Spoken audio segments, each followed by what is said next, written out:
and equity. And what we do is to promote peace through advocacy and public enlightenment. And we promote fundamental human rights because everyone deserves his right. And today, as a webinar, a monthly webinar for International United Nations International Days, today we are having the International Day for Sport, for Development and Peace. Sport for development and peace. Sport is for development. It is for unity. It is for peace. And that is why we have a specialist on board today to do justice to this day and this topic, bringing people together to unite for development and peace. With us today, we have Joyce Williams, a board member of American Bar Association of African Law Council on Rule of Law Initiative.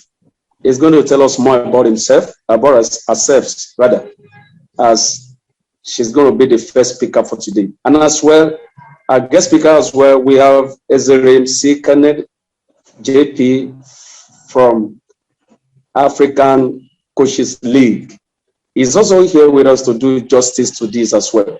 And we have Janice Da Silva, developmental coach. He's a diplomat, goodwill ambassador, and former United Nations staff member. We also have Juliet Miyabo, the founder and head coach of Qatar Indigenous Games of Africa. He's also the CEO of Soweto CSI Council. He's also with us, and others that have just joined us into this program. We are all here to promote this peace and development. So we all have contributions to this wonderful topic we have just brought today, and to celebrate this day of sport for development and peace. So thank you so much, Joyce Williams.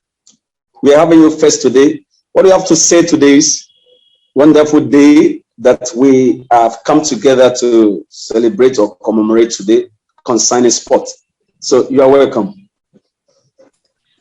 Thank you, James, for the invitation, and Andrew Networks, and everybody who is on today, and all the listeners. As James said, my name is Joyce Williams. I am an attorney, and I practice in the area of project finance and immigration. I am also the member of ABA, Rule of Law Council. And so rule of law initiatives are very key and important to me. And I also have a soccer agency called iSoccer, which is inclusive soccer, to help grassroots soccer to grow.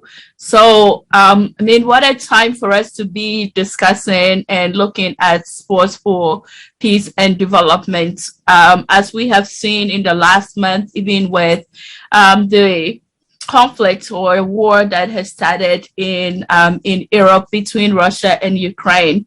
And I want to start the conversation from there because there were a lot of discussions on social media, and it's still ongoing, as to even when can we use sports to promote peace, when in the past some athletes and sports organizations have been penalized for commenting about conflict and war publicly, or protesting war using their platform as athletes or as sports agents. And fast forward 2022, where if you watch any of the soccer leagues, at least from Spain to England to France, the major five, you all see messages promoting peace and calling for the end of the war in the Ukraine. So when you balance that, it's like, wait, what has changed? Or has it always been that case? When we talk about the rule of law is just basically a system of law, institutions, norm, and community commitments that we make for ourselves in order to operate, right? And so sports is one of those things that really binds everybody and connects us all around the world. We see the major sporting events, whether it's the Olympics, whether it's the FIFA World Cup for men and women, for youth, the under-20 tournaments, whether it's cycling, whether it's even hockey and other things like that. People get around it. It's really a much more relaxed environment for people to have conversations and discussions. And so when we look at the opportunity and the platform that sports gives to us, then how do we use that opportunity to promote peace and development? From the development side, we see, and I've had the opportunity to counsel a lot of students and engage with young people in terms of even their dreams to become athletes. Sports is a way to provide a plethora of opportunities for our young people in development, education, in development activities to really get them engaged in our communities. How do we do these things? By not so much focusing on you have to become a pro elite athlete, but even starting from the grassroots to inculcate the idea of community building, that you are part of this community, you are growing in this community, we support you.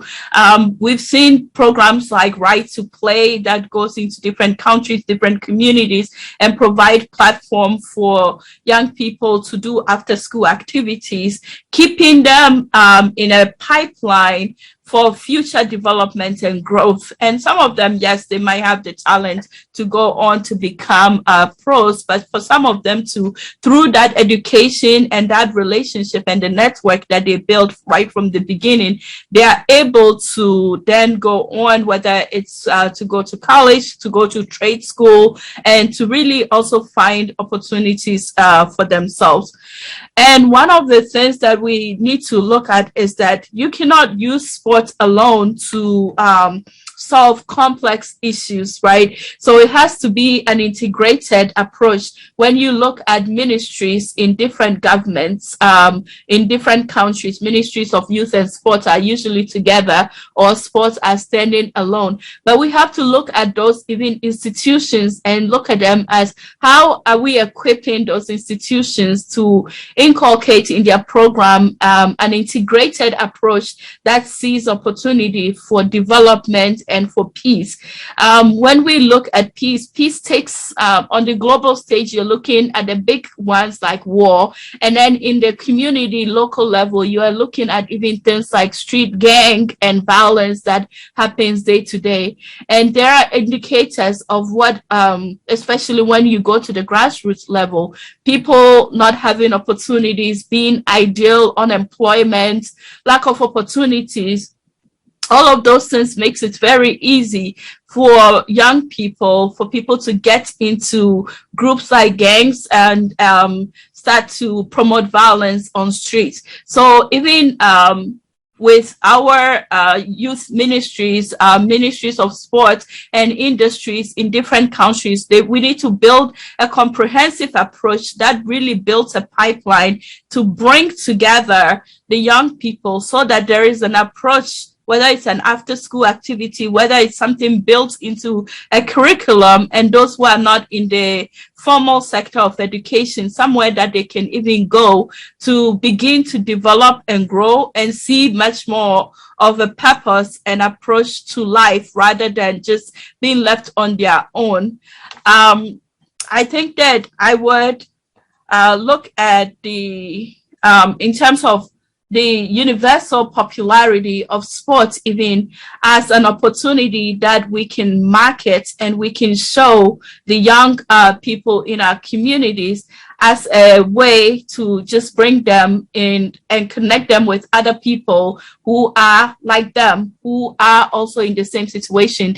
Right now, we have opportunities because of the internet. So you can have youth in Nigeria, doing something with youth in Ghana, doing something with youth in South Africa, all virtually, but they are connected and they are sharing ideas and they are developing, and together they are able to see value. They're able to really collaborate and build something for themselves and for their communities. So I think that I would pause here and allow other speakers to also come in, and then we will take the discussion from there. Thank you so much. That is wonderful one coming from Joyce Williams. So it's a great pleasure having you on board. Thank you so much for this wonderful thing you have just done. You have done justice to this topic. As you have said, coming together from one country to other is a development. As you have rightly said, even the ministries from the government, they know that youth and sports cannot be, taken from each other, because to develop a nation, to develop a country, to develop our people, we need a youth and we need this sport as well. So thank you. As you have said as well, we'll be hearing from others for us to know where to move forward. So therefore, SRM C. Kennedy JP from African Coach League, please, are you available right now? We would like to hear from you. Yeah. What do you have to say to this? Yes, all right. Yeah, greetings everybody, and I wish us the International Day for Sports for Development and Peace. Basically, I'm a sports consultant, the founder of the African Coach League, and the JP after my name means Justice of Peace. So I formed the African Coaches League with the aim of encouraging peaceful coexistence in Africa, as well as Friends of Africa, because we believe in egalitarianism, we believe in oneness, we believe in togetherness. So the African Coaches League is an African movement, a Pan-African movement that encourages cohesion, togetherness amongst members. So for the matter ground, I know because sports is one of the coexistence. As we all know, the world is bleeding today, especially those in Ukraine, Russia, and other Baltic areas. So all I have to say is the importance of sports will help to ice water the situation going on in that part of the world. And I am glad for this meeting, which I believe will go viral for them to hear what we have to say, because I believe before the end of this webinar, some points will be taken and some advice will also be taken, so that it will help bridge the gap that is currently going on in Ukraine, Russia, and other areas. Yes, I believe sports is a compelling tool to promote respect, tolerance, and understanding, which could promote peace, which could encourage peace. Realize these areas that we're talking about, Ukraine, Russia, there's absence of partnership between them. Exchange programs has not been going on in recent years. If there was, I don't think this could have escalated to war. That is why we must embrace sporting activities, cultural activities, social activities that will serve as a conduit, in enhancing peaceful practices. Like I always say, this is a process. It must be nurtured. It's not just a once and for all thing. All these points I mentioned earlier, social activities, cultural activities, sporting activities, and even educational activities, will help to enhance and keep it going, from time to time, so that both parties will respect each other, will trust each other, will support each other. Most importantly, respect, because in the absence of respect, it will always lead to disagreement. It will always lead to distrust, which is why that part of the world is playing. Yes, I'm talking about Ukraine and Russia because that is the the part of the world that is bleeding at the moment. And we believe with the proper application of sporting activities, it will help to bring peace in that part of the world, because we are all peace builders. I'm a peace builder. Ever since the war has been going on in that part of the world, I've not been myself. I almost missed today's meeting because it killed me in my spirit to see innocent people, women and children, dying for something that they know nothing about. So I believe with this, it will encourage solidarity, it will encourage social cohesion amongst the people involved. Just like my sister rightfully said, it's not only at the national level or regional level, even in the areas, communities, counties. We see skirmishes, we see riots, we see crises. Like myself, I was born in the north, the northern part of Nigeria, where these things are prevalent. You see one community fighting with another community. So with the availability of sporting activities, it will help to put any form of disagreement at bay, because this is one thing that brings people together. It is one veritable tool that eliminates crisis in any form, in any guise. So I am glad to be on this meeting today to also add to what my co-speakers would say on the matter. And I wish us a happy International Day of Sports for Peace and Development. I'm still on. If there's any question, I'm open to answer. Thank you and God bless. All right, thank you so much. Justice of peace, as we have rightly said. This is all about peace. This is all about development. We really appreciate your contributions to this, because without peace, how we will have been together, different languages, different ethnic groups, different culture, different colors, different race. But it's only peace that can bring us together. And this is what we set to achieve in every sport. And that's why there are cards. Warning card, red cards, if there is a foul play or whatsoever in the sport, because sport is meant for peace and not for violence or quarrel. So thank you so much for your contributions to this. Ambassador Andrew Janet da Silva, I think she sent a message because she's not going to be with us. She's not available. If we can have that plate, sir, to be well appreciated. Well, thank you. And I am a little bit slow here. I'm breaking in a new system, or I should say it's breaking me in. So give me just a moment and I'll be able to share this video. Hold on just 1 second, please. All right.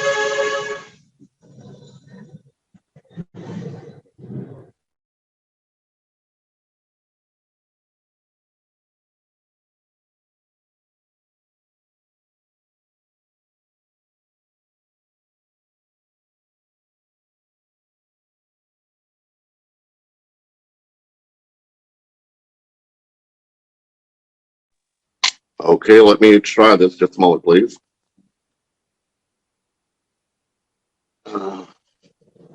Yes.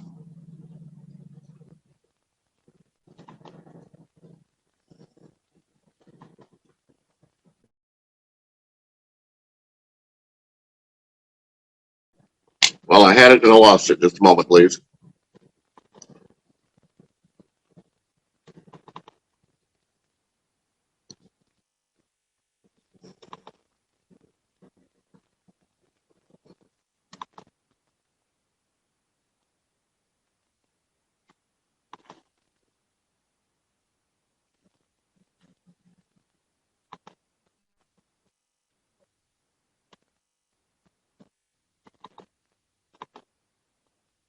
Well, Ambassador, I have to ask you to bring in Juliet Mayabo and give me a chance to try to work on this technical challenge. So, Juliet Mayabo, if you're there, please go ahead. Okay, thank you so much. I think that is wonderful. Then we'll like to hear from Juliet Mayabo, the founder and head coach of the Masqueta in Indigenous Games of Africa. Go ahead, please. Thanks for coming. Yes, good evening. I'm trying to send my presentation to Prince Andrew so that we can share it. I don't know if whether we can have discussions on the other two presenters, and while I send him my presentation, because I'd like it to be projected. It won't make sense if I don't present it from the screen. Well, I'm glad you brought that up. What I would like to do, if Joyce Williams could be so kind as to introduce to us a little bit more about the work that her own activities in sports in soccer is doing. And then the same thing for Answer Kennedy. I know you mentioned that you're having a bit of a challenge because of the burden on your spirit, but let us know a little bit more about you as speakers, and then that'll give us a chance to deal with our technical challenges. So firstly, Joyce Williams, could you tell us a little bit more about how you're actively involved with sports, having a positive activity in life? Thank you. Thank you for that.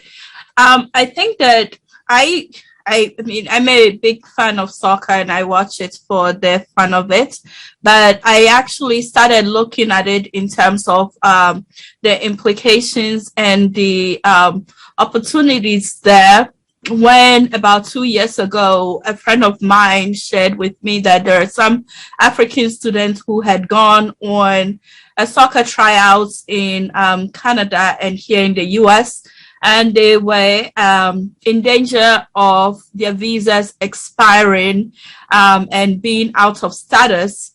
And because the tryouts did not go as planned, so whoever had brought them over had basically abandoned them.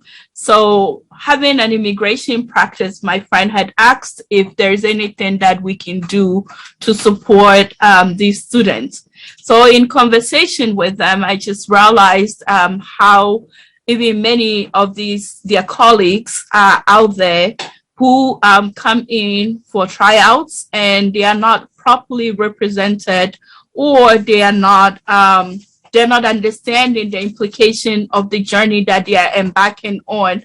And these are young students with potential future, brighter future ahead of them. So not making it as a sports pro athlete or getting into the school should not be an end, and there should be other opportunities. For instance, here in the US, there are other opportunities, including scholarship opportunities, that they can still attend school without them being subjected to the conditions that they were subjected to. So that really piqued my interest. And then through conversations, I realized that I could actually register as an agent to represent soccer players. And so I did went through that process with US Soccer and was able to obtain the opportunity to represent players, and that led to the setup of iSoccer. We have expanded even from that grassroots level right now, and we are in partnership with an organization called Shift Media, and Shift Media uses even sports as a trade and investment opportunity. So we have broadened our platform to include sports even as a trade and investment opportunity, and we are looking to actually have our first event around golf in Ghana either this year or next year. We're still working out the detail. So to bring it back to our conversations today, we see that because of the casual or relaxed nature of sports, usually people don't think about the business implications of that. There's a lot of money being invested in sports. There are a lot of activities planned around sports. And so for me and my organization and the network that I'm building, it's how do we redirect these resources so that at the end of the day, it benefits the participants in that ecosystem. Because just before we got on this call, I was reading something on Twitter about a Nigerian player who plays for Huesca in Spain, and his contract has been terminated. And the accounts that he's put that on Twitter, the accounts that he's put on Twitter, it's pretty sad. talking about, the club didn't want him to represent his country, going overseas and coming back, the treatment that he has been receiving. We should not have an ecosystem that promotes that type of treatment of the members that participate in it. So I put a message out there and I said, definitely his agents and they need to seek counsel to help him fight that. And I hope that FIFA will open disciplinary action even against the club. So there are vulnerable members of our society who are key players in the sporting industry that are being taken advantage of. And how do we even in promoting that peace and development even support that ecosystem of individuals who are left in the vulnerability, because then it just translates back. When we see our players doing well, I think we saw recently some African players who have gone on to build hospitals, schools, and other things in their communities. So when they are doing well and they are supported, then they can return back into their communities and promote that peace and development that we are talking about. Well, thank you so very much. Angela Kennedy, I do have the presentation by Janice Da Silva, but please share with our audience a little bit more about what this African Coaches League is and the positive impact you're having right now. Ezra, the floor is yours.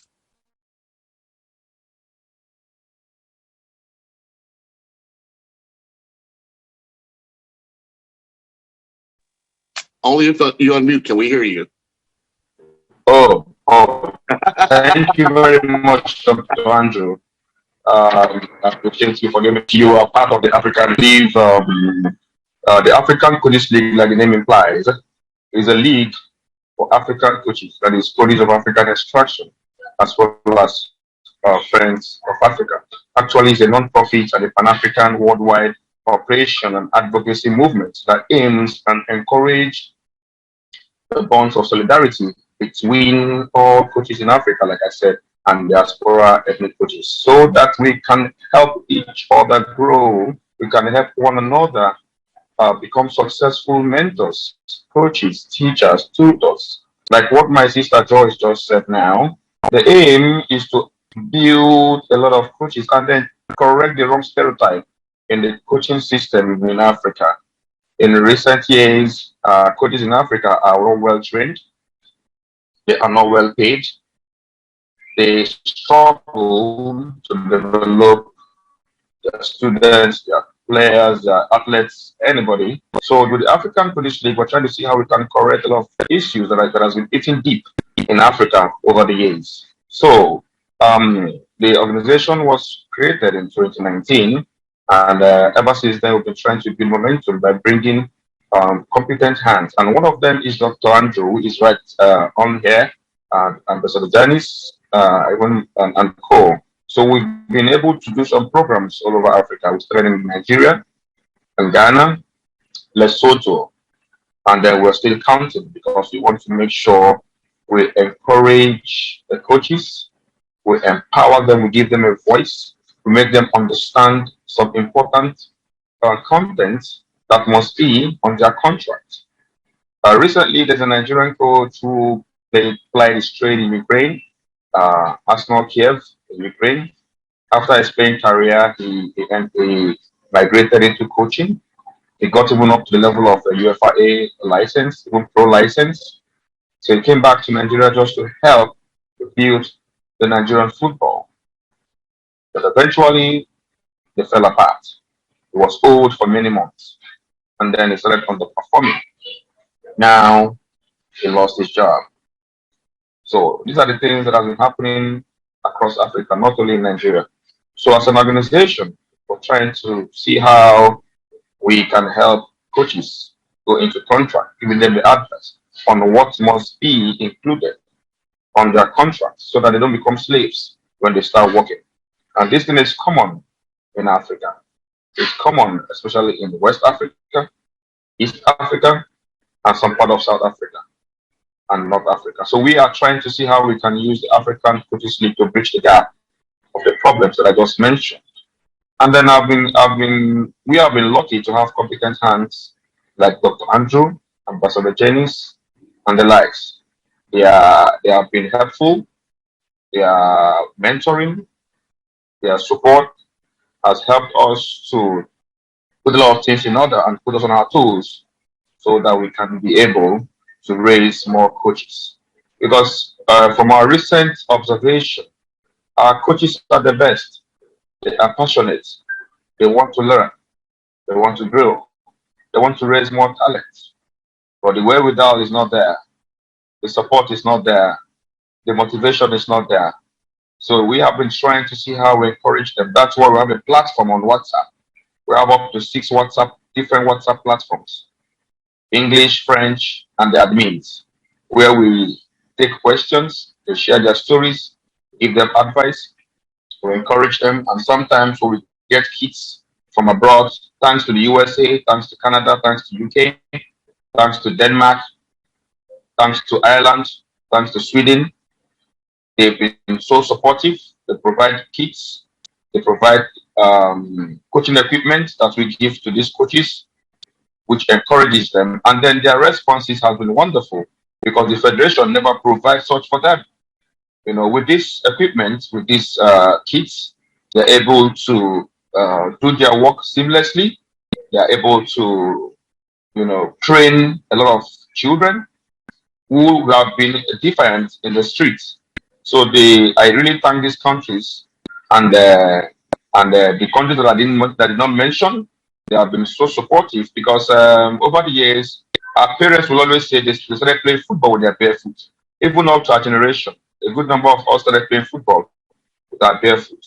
So with the African Coaches League, we've come to see how we can help provide kits, equipment, mentoring, webinars, trainings, and different coaching platforms that will help them, you know, become successful coaches. Because there's this stereotype about African coaches, they believe in certificates.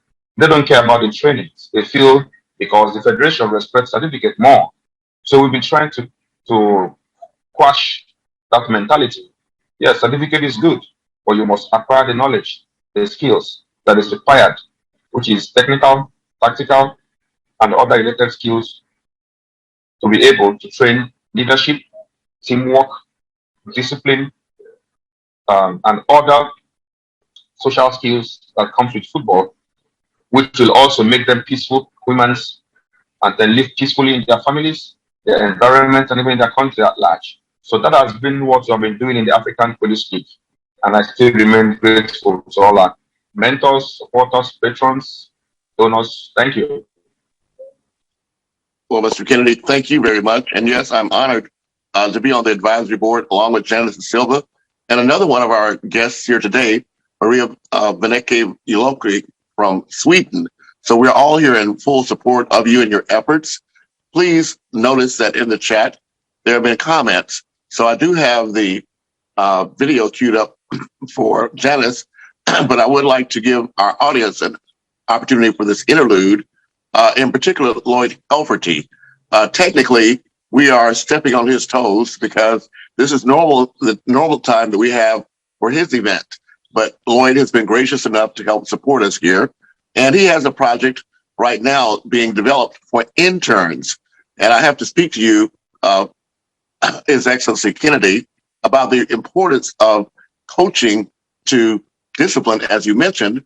But we would like to also provide an opportunity for those who are interested in sports to also step behind the cameras on this platform. This you may know as Andrew Networks. It's also the Ayagba TV network. And the Ayagba is very important. It was actually Janice Da Silva and I who co-founded that on the International Day of Peace in 2019. That's for the ad hoc International Advisory Board of Goodwill Ambassadors, Activists, and Advocates.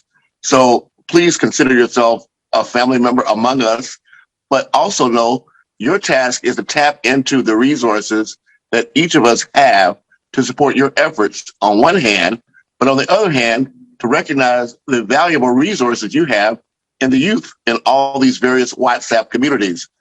For example, Lloyd right now is working to find interns to assist us with getting the word out.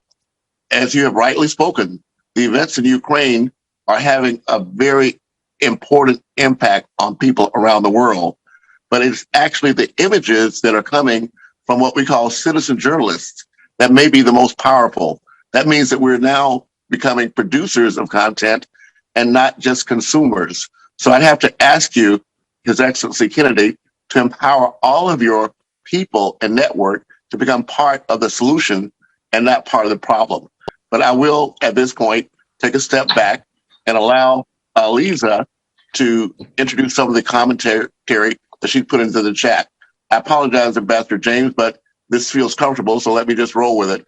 Lisa, are you there? Can you unmute yourself and introduce yourself, please?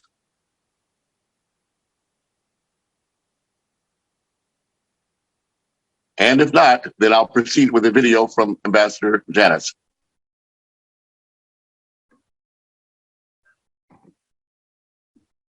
Am I the person that you're trying to call up? You or she. All right. Just wondering, I've been a lot of experimenting with how my name's pronounced, but that's okay. I apologize. I mangle names all the time. I'm very used to it, Andrew. No worries, no worries. My name is Lisa Nisutphen. I'm a member of the International Dance Council Division of UNESCO, which is United Nations Engineering, Science, and Cultural Organization. I'm officially assigned as the pivot point in the war between the World Dance Council and the World Dance Sport Federation. The activity of the Russian Federation through the World Dance Sport Federation has created a large fissure in competitive dance and dance sport. And the latest large controversy going on is their appropriating breaking, which is one of the 4 pillars of hip hop culture. This, they were told, was a bad idea back in 2017 by yours truly, saying without an understanding of the culture and that which feeds the dance, which is based on constant innovation, they can only hope to destroy. And I would stand against them. For 14 years, I've been working within the Y of the USA, primarily. I've also worked with boys and girls clubs, Jewish community centers, and a number of nonprofits across the country. I did designing dance-based programs for every age in need in an effort to get them to agree to mentor dance back into the schools to try to deal with this major issue. So that we could start to work on building the grid of support so that hip hop culture can run their own sport.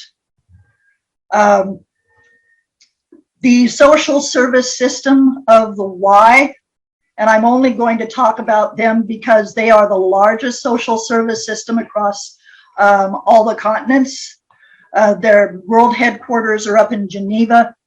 Y of the USA is only noted for a process that they've used to quell difficulties in sport for 140 years, beginning with basketball in Toronto in the 1880s. This has also been used most notably when the leagues integrated and began that process in 1948 with a fellow by the name of Jackie Robinson. No, it wasn't Jackie Robinson. Let me get this straight. When a very fine player was drafted into what was then called the White Leagues, there was a lot of violence along the way. It took from 1948 to 1972 to get T-ball, and that's for toddlers, toddler ball, out into the social service system. Now baseball itself is not just thriving. We've got 2 leagues, and it's still considered America's favorite sport. This has also been done with virtually every other sport that you see in the Olympics. The relationship between the US sport agencies and the IOC has been fairly healthy as a result. And we do offer baseball, basketball, and all other sport in school systems across the country. These are in mostly after school programs which are programs for youth at risk between the hours of 3 and 6 p.m. when many of them still have parents or that are working. The after-school program serves over 50 million children throughout the USA. Finally, there are many other programs that occur as well, but most governments are more than willing to put up funds to promote sport and art in their nation. This because art and sport give people hope, a sense of self, and a sense of unity. And using a community service and social service programming across the board unifies people greatly. Now, I could talk forever about dance being something that unifies people in ways nothing else can, but I could say that every single day, and there will still be people who won't believe me.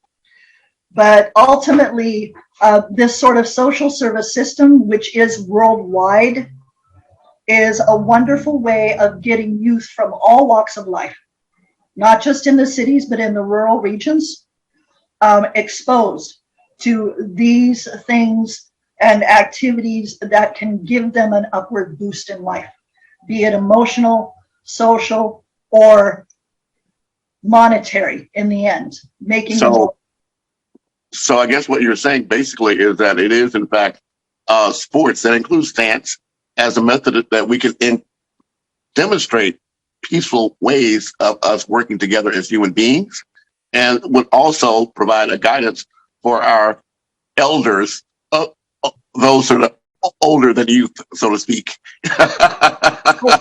Very much so.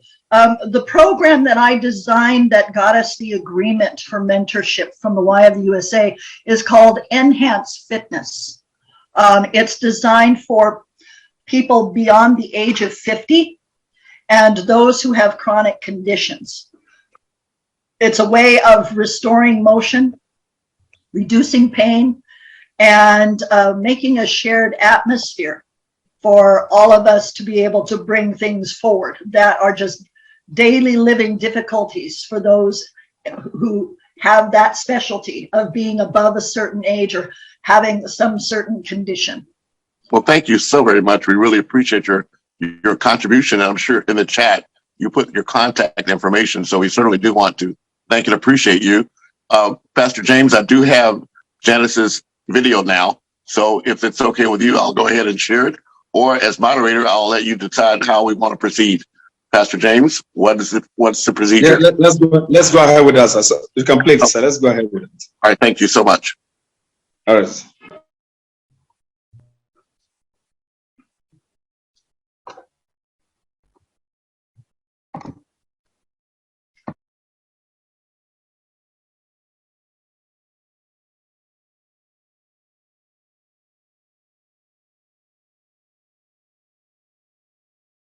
Ambassadors, honorables, colleagues and friends, this is a message to our webinar on sports and development. The UN observes today and invites all the member states to observe this day as a day that we should remember the importance of sports to our, to the development agenda.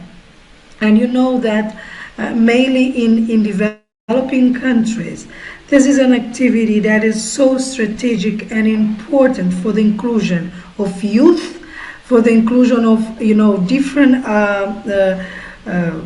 groups of populations in society.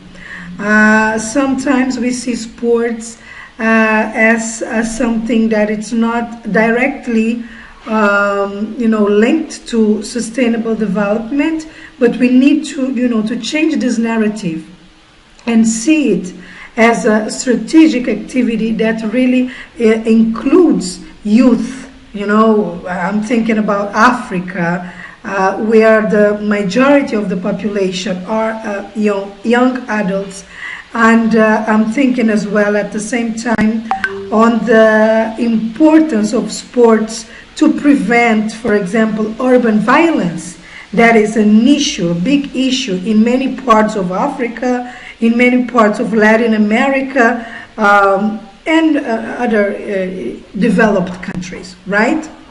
Is to tell you that in this discussion of sports and development, one should not forget about the spirit of the young adults. They are so creative. They are the generation of creativity, the generation of entrepreneurship, right? So we are more adults than them. We should, listen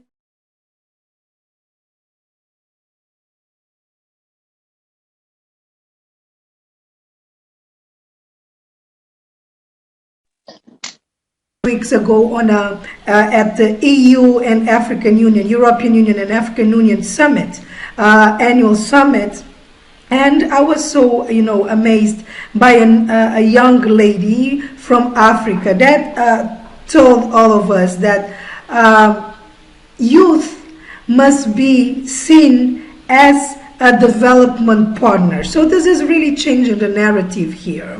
They just don't want us to bring all the solutions, but they want them to build the solutions with the diplomats, the social development specialists, etc., politicians, etc., etc. So it has to do with putting young adults, putting children at the center of the agenda, because this is so strategic. Another issue that I would like to share with you today has to do with the localization of the SDGs itself. We can see sports as a good strategy, a very smart strategy to localize the SDGs, because everybody loves sports. At least the majority of the population watch sports on television, go to stadiums, etc., or when there is street sports happening, you tend to just relax and see. So that sports can gather a huge number of people. So through it, you can advocate for whatever you want in sustainable development. So let's advocate for sports, and but it's something that costs. Leaders, politicians, but also organizations, donors, they need to put a budget for activities related to sports. So that is how we build development. And most of time we see it as an activity that is not that important that it should be. Sports as well, and nowadays we speak about mentoring, about coaching, etc. Remember that the first coaches at the history was the football coaches. So they taught us how to become a coach, development coach somehow. So this is something we should celebrate as well. Another issue has to do with the inclusion of women within the sports agenda. It's so important and strategic as well. I suggest this group of Hope and Hagiabra, but also the African Coach League and the organization of the Armo Williams organization, and all the organizations that are gathering today to discuss sports and development. Let's create a pilot global project where, through the approach of peer-to-peer education, we educate youth, and youth can educate each other. They can educate on through the peer-to-peer approach, how to be included into society, and sports are there to show that it is perfectly possible. We know so many people that came from slums areas around the world that became famous through sports, right? So this is to show you that sports has a powerful role in sustainable development, and in the localization of it. So I celebrate what you are doing today. Unfortunately, I cannot attend it live because I have a last minute call for another activity. But I am there with you in spirit. You know, my soul is there, and you can count on all those. You can count on me. You can count on Dev 17 for us to create a global movement that really advocates for the importance of sports in the localization of the SDGs. It is important that the UN, advocates, the UN observes this day because sports really transform life. Here we are talking about life transformation. We are talking about human rights. We are talking about peace. Sports can be an important and strategic tool to build peace. Now I'm thinking about the World Cup, the European Cup, the African Cup, all these cups that are, undertaken around the world. I'm thinking about the Paralympics and the Olympics. So sports is a huge and a very, a strategic market where people can really feel happy. They can really feel the belonging to the society. So let's advocate for sports. I wish you a very interesting and important, this is an important day that we all celebrate and we all observe. And let's advocate with concrete, activities and programs to foster the sports agenda at local level. So thank you very much. And you can count on us to really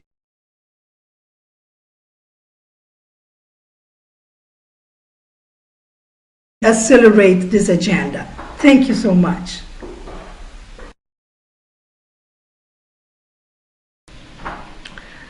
Greetings, ambassadors, honorables, well, thank you all very much for excuse me, for accepting and also appreciating what Janice Da Silva has shared with us.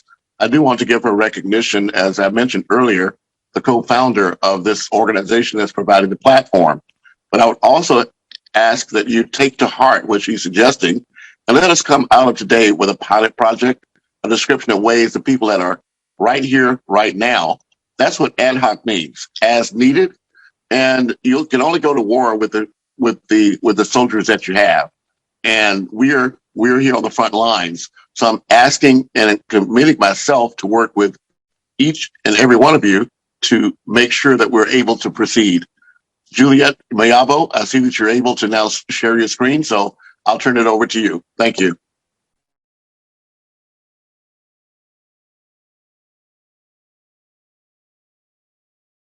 But you'll have to unmute yourself if you want us to hear you.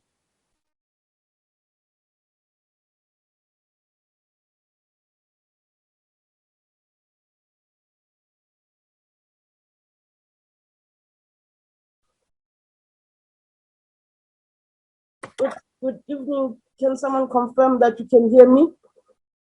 Yes. Now we can, yes. Okay. Thank you so much, Prince Andrew. And good evening to everyone and our host, Mr. James, and all protocol observed. My first slide actually jumped to the last slide, so I will bring it back. But what I will do, so I would like to, my name is Juliet Miabo. I'm the head coach of JAMA Skaters Youth Development Program. The team is called JAMA Skaters. I'm trying to get to the slide that has my details, but I can always go back. I work with youth, children, also women in South Africa. I focus mainly on what someone would call extreme sport, or what someone would call Cinderella sport. Okay, let me open that last slide, which is supposed to be my first slide. Yes, I focus on what you'd call extreme sport, or in South Africa they call them Cinderella sports. They're called Cinderella sports.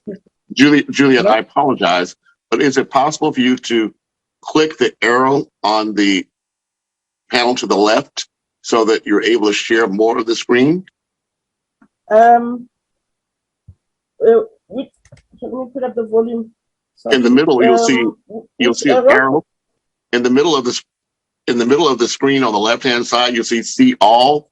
There's a little small arrow that if you click that arrow, it will allow you to show your presentation more fully. But if not, then please proceed. I apologize. Is that the one? It's reformatting now. Yes, now it's showing full screen. Yes, thank you so much. Okay, thank you, Continue. Yes, as I say, skating is not a common sport, mainly in Africa, but we all know that there's developments I know in other parts of Africa. It is actually quite a big sport, but without any waste of time on introductions, but I also need to mention that I work not only in Soweto, but I work with all townships in the country.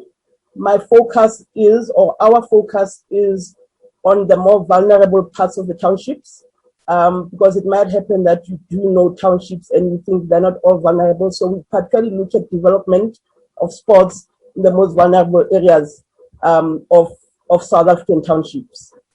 What I'm going to do, Prince Andrew, I need to go back to my Mandela slide. Well, certainly, you know now how to. Okay, should I just minimize it again? I didn't hear you, but please go ahead to proceed how you need to. Okay, excuse me. I'm going.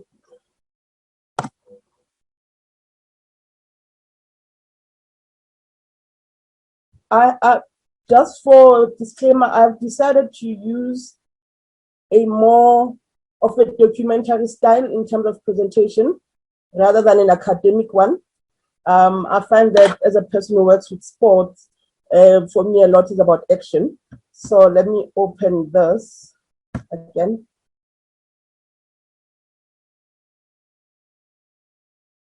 Okay. Dr. Nelson Rolihlahla Mandela said, sport has the power to change the world. It has the power to inspire. It has the power to unite people in a way that little else does. And based on what the other speakers have said, we all know that. And what I'll be doing, as much as there's a lot happening in the world with Ukraine and everyone, I'm going to bring it back to as close to local as possible. And I will be looking at more a South African and African perspective, also touching on issues of war linked to sport.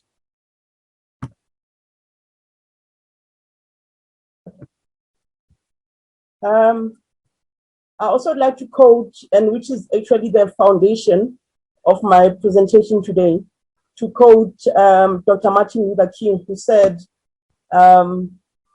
peace is not simply the absence of conflict, but the existence of justice for all people. I'd like to highlight the fact that he says, peace is not, okay? Peace is not the absence of conflict, conflict also including war.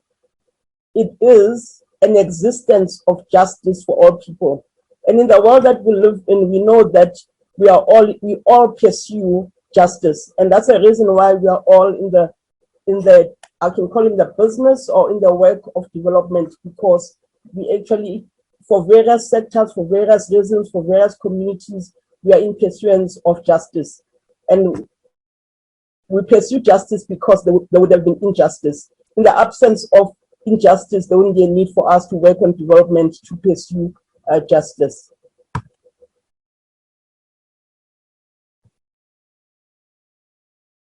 I mentioned the issue that we are actually looking at peace and development as a path to reconciliation, because reconciliation is not just reconciliation politically, but also as ourselves as people.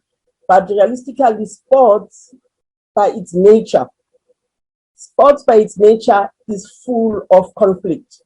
Whether we'll call it judo, whether we'll call it fencing, Oh, okay, I don't know what that one is. That's one I need when my laptop doesn't want to share.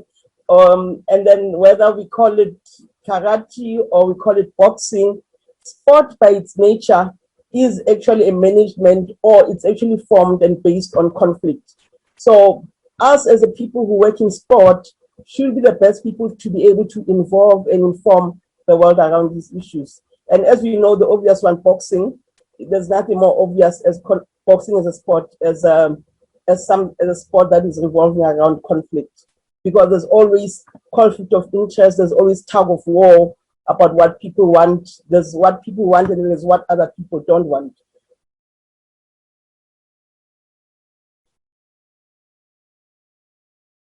If we remember that sports were not always meant to be competitive by nature. Sports was always, for the longest time, was used for training and preparation for war. And that is why most early games involved throwing of rocks, throwing of sticks, using of spears. And as I work in areas of indigenous games, we find that sports such as stick hitting, stone throwing, those come very natural and people excel in those because I think those are the closest to humanity as possible. And sport initially has always been used also as part of the basis for training for war. I've thrown our friend here. I mean, I know it's Hitler, it's not Russia. I think that be part of breaks. I need to be careful what I say, but it is very relevant to what is happening currently with Russia and Ukraine. Let me just go, maybe I'll put it more into context. I try to pick as pretty pictures as possible that reflect war, because I think we have enough on our screens currently. If you think about sports, we have different sporting teams, whether you favor Liverpool or you favor whatever the team it may be. At the end of the day, sport is very symbolic and synonymous to war or to battles or conflict. So by its nature, it's all about competition. It's all about dominance. It's about someone being a victor above others. It's about someone taking over. So it is unfortunate that, but it is real that sport is very close to wars and conflict. And yet for us to look at development of sports, development of peace using sport is a noble but a very important work that we need to do, because as Mandela said, it is the only thing that will actually bring people together.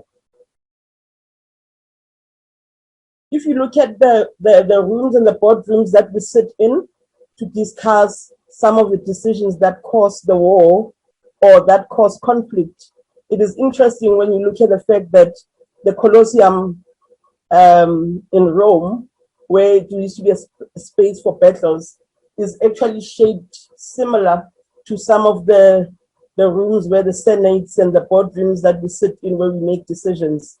And what is interesting is that even in the shape of those sittings also transpires back into the shape of the stadiums that we use. So that also visually supports the fact that sports is very closely linked to war and conflict. What we do is we offer each other medals of honor. I wanted to put inverted commas to that, because at times it is medal of honor, but not necessarily medals of peace. In sports, we pursue medals the same way that they're pursued in war. In this picture, as you can see, Tiger Woods is more happy about receiving the medal than Donald Trump actually giving it. We won't say why, but people will sleep with their medals, they'll shower with their medals. And what we've done is we've orientated children into the whole system of medals, war, victory, taking over, being the victor. And then what we then do, also realizing the space of development, because development does not only involve your social aspects, but it also includes the mental aspects, that we can also use sports to develop a certain conscientiousness, as you can see here with the two medal winners lifting their fists, because that says more about their consciousness. It says more about what they believe in linked to Black Lives Matters. So sports can be used also to develop a conscientiousness within a nation. You keep seeing these athletes, because what I like about this picture, about this visual, is that there's always that one person, I almost said one country, there's always that one person or that one country that, using whatever advantage they have, they will try and go ahead, whether through corruption or through might or whichever ways, to try and leave everyone else behind. And that is why we need to continue to pursue justice in order to pursue peace and development through sports. We remember the Olympics of 1939, where Hitler left out the Jewish community from participating, just as a way of basically discriminating and subjugating, because that was the beginning of a big war that followed the whole Holocaust. But what it also means was that sport was actually used to not only put in a positive conscientiousness, but also to use it to enforce a negative conscientiousness. But what is amazing is when Jesse Owen from the United States finally agreed to participate in those Olympics, what it meant was that was in 1939, was that in spite of the evil and the representation of evil that the Nazi regime and the Nazi Olympics represented, it was important that as a humanity, not just Jesse Owen as an African American, to be able to say, yes, we can overcome evil. This is where humanity overcame evil. And what it also shows, that the uncaptured spirit and determination of a human race working together can actually continue to use development of sport, because Jesse Owen didn't just go there on his own. He was supported, he was financed in order to actually, he did well, he won several races, but what it meant, his win was actually a win that was representing everyone else, what that was being left out, or what was to come in terms of World War II.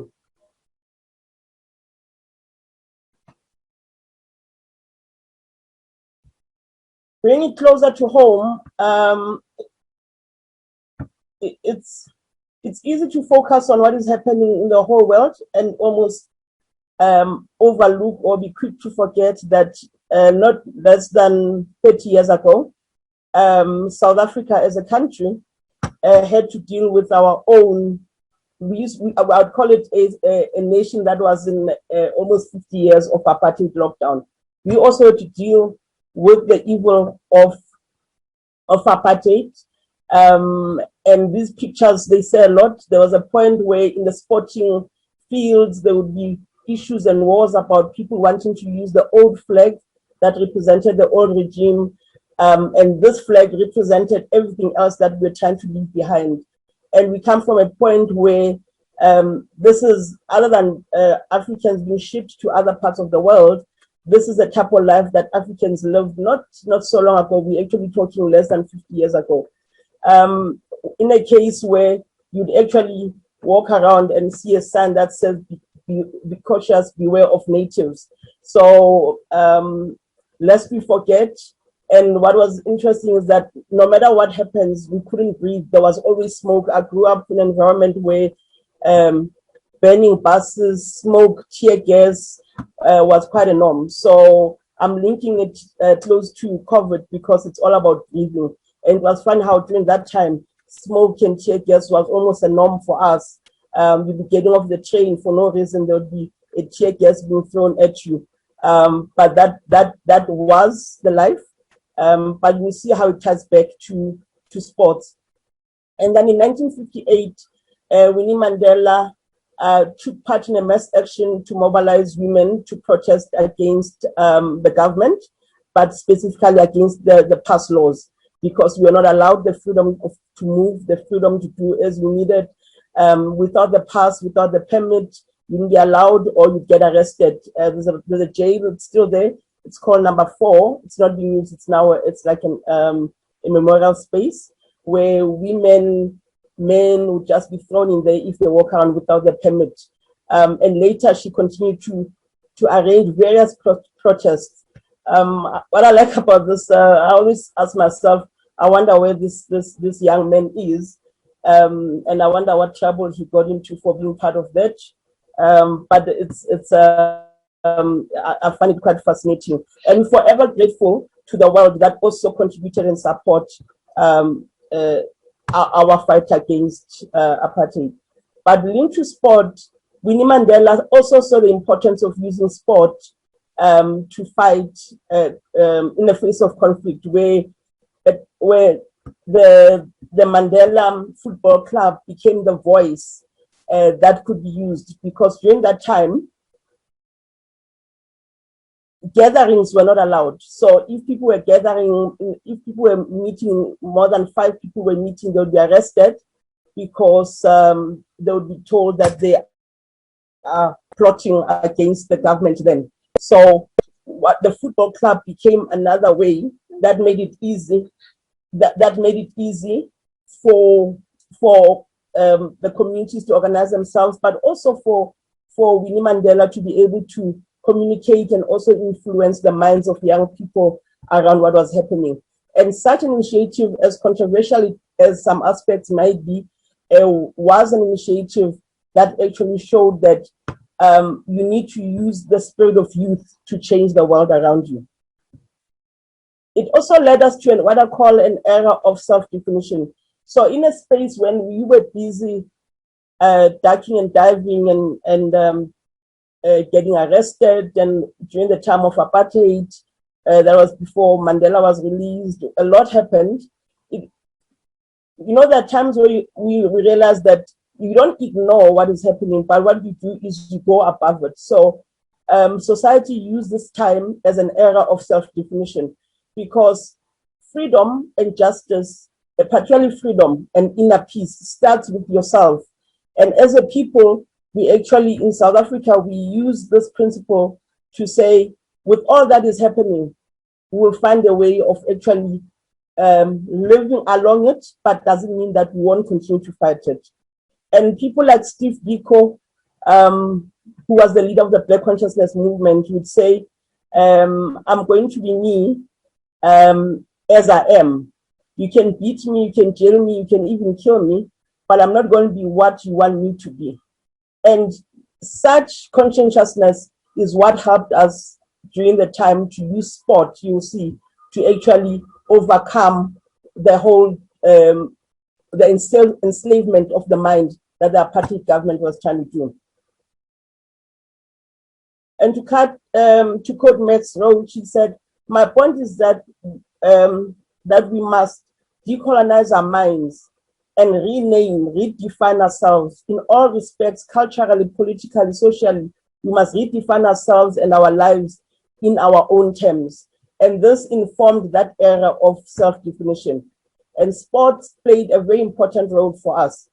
As a child growing up in Soweto, I remember I wanted to play tennis as well, but my grandmother brought me a racket, the squash racket. For me, they all look the same, but all I know is that people like Arthur Ashe helped us, a tennis player, helped us to be able to see that we can actually go beyond what we're facing.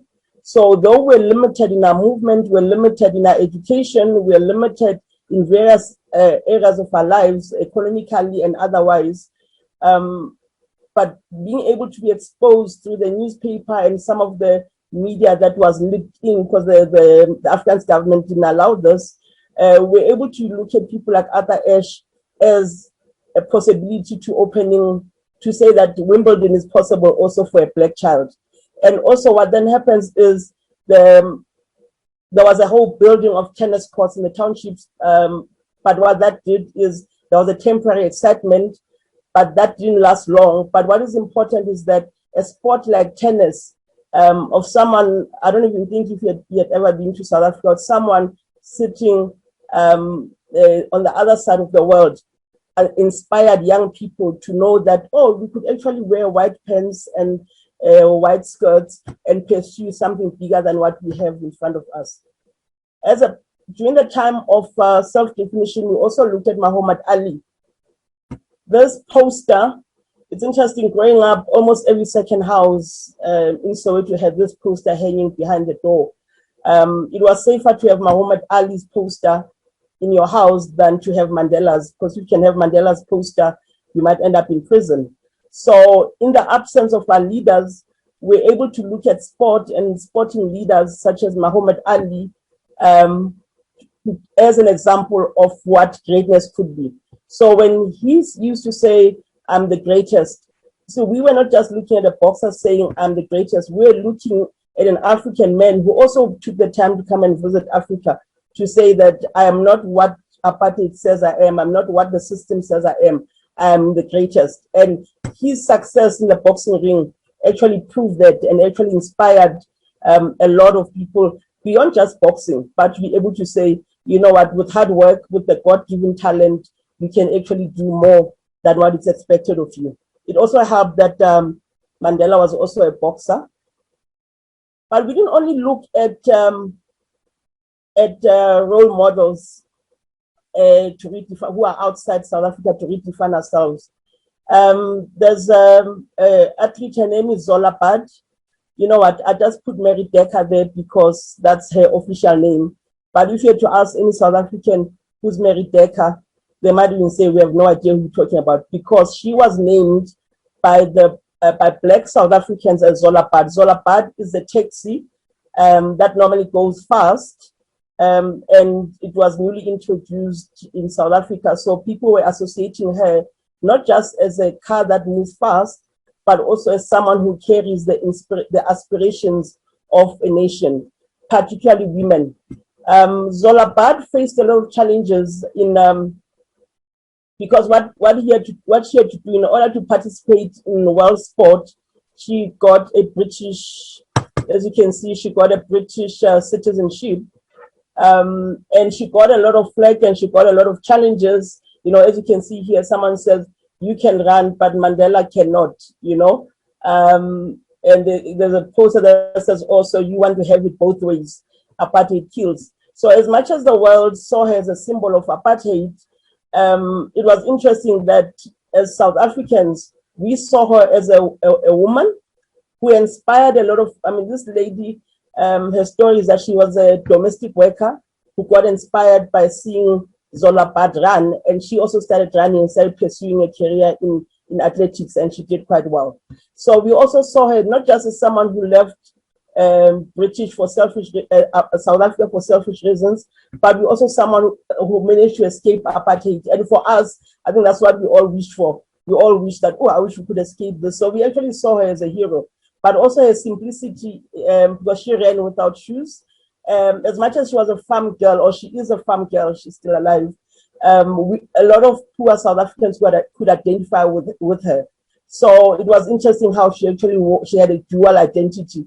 And I don't know if you all remember this race where she was running next to an American, I forgot her name, and then whether she pushed her or whether the American tripped, bottom line is, because we identified with her so much as South Africans, you know what, we just thought, no, this lady just made herself fall because Zola Bad was about to overcome her.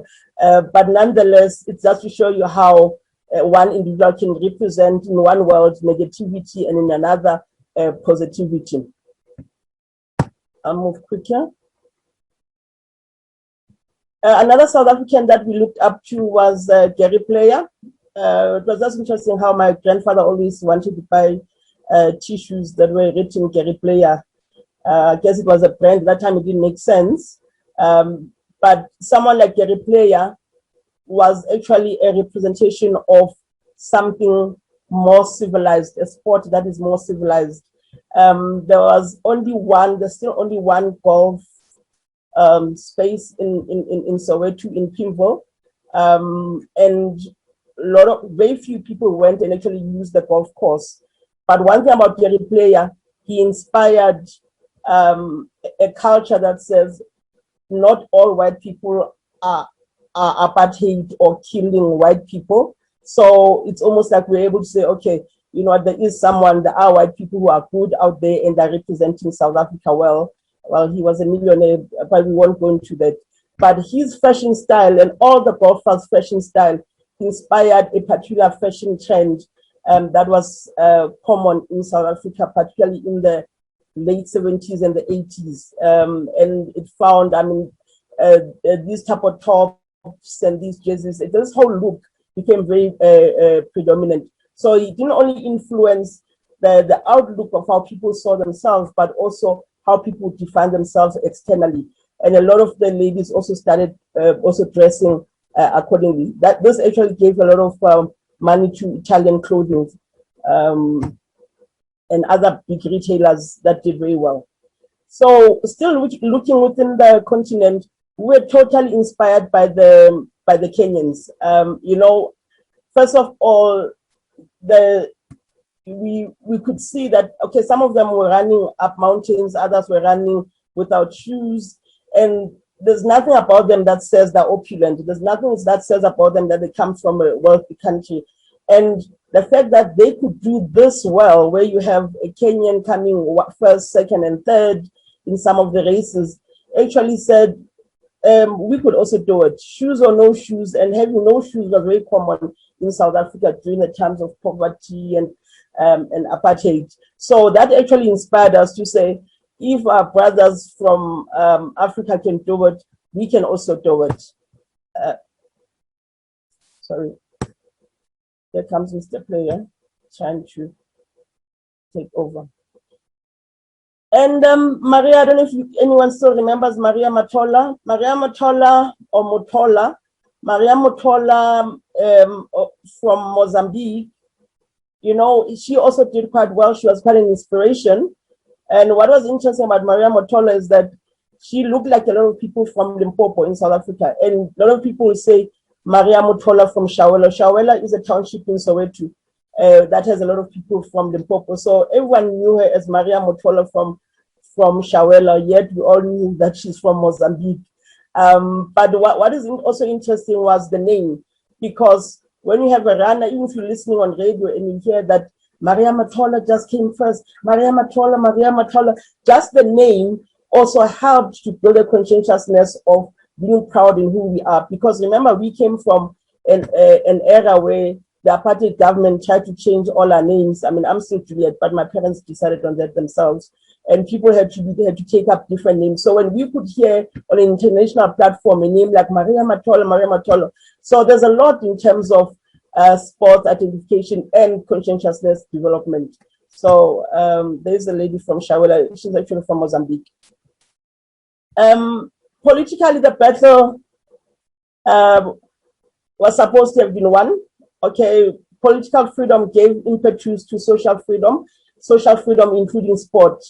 You know, the long queues that we saw in 1994, where people queued, I mean, it doesn't matter what it took, we all made sure those were of the right age that we vote, because we wanted to finally bring the end to apartheid, and also to have a voice, not in terms of just economic freedom and otherwise and political freedom, but more than anything else, for some of us who had an interest in sport, have a voice in the area of sports as well.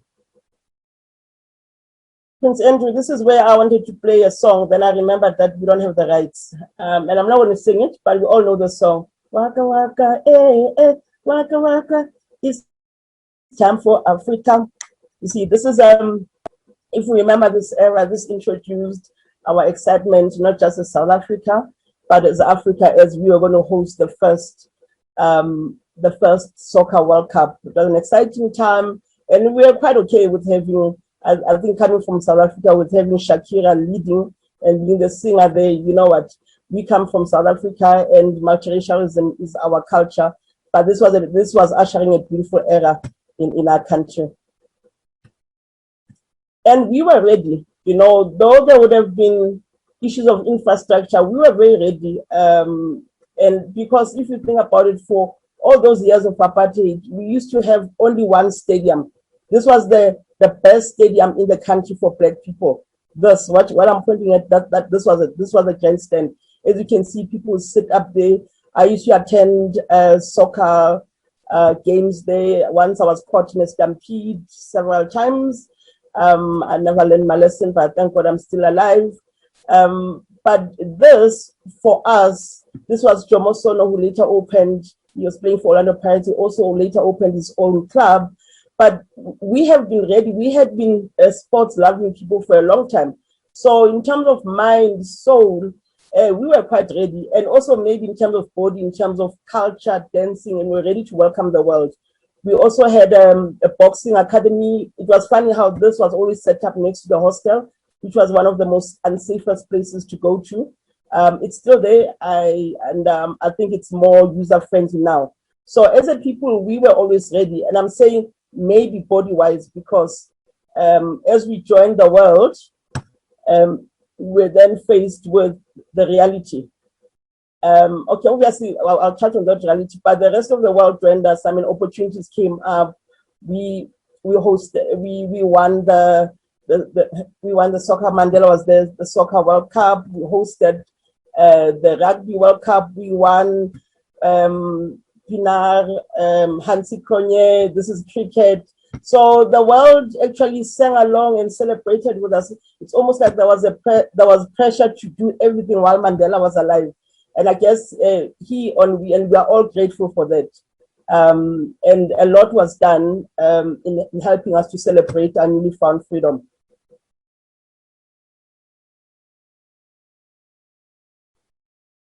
As much as that is what the world was seeing, but the reality is this.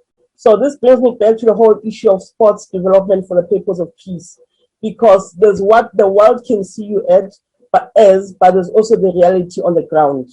And the euphoria of Mandela, the euphoria of being part of the world, the euphoria of having overcome apartheid is all well and great.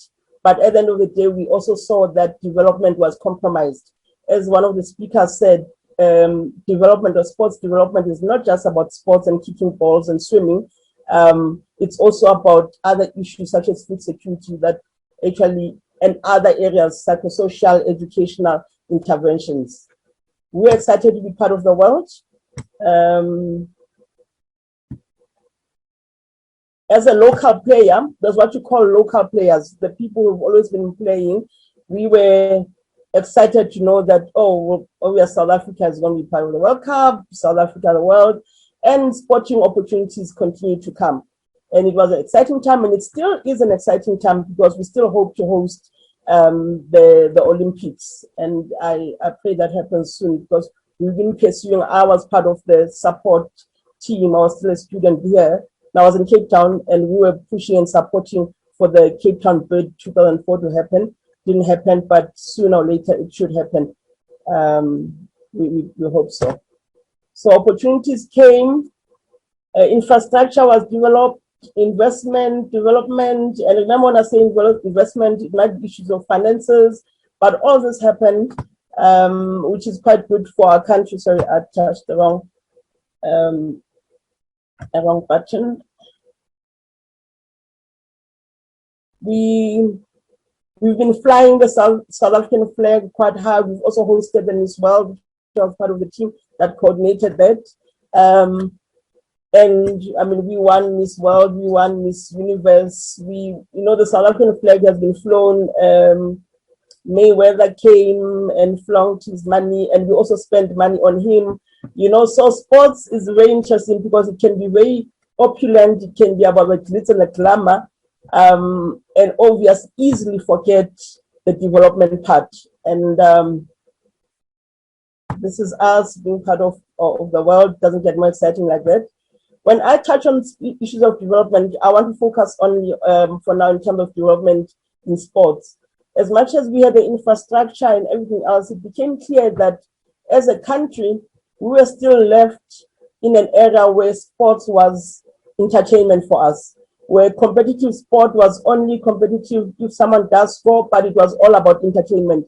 Because during apartheid time, sports, that's all we had for entertainment, for live entertainment.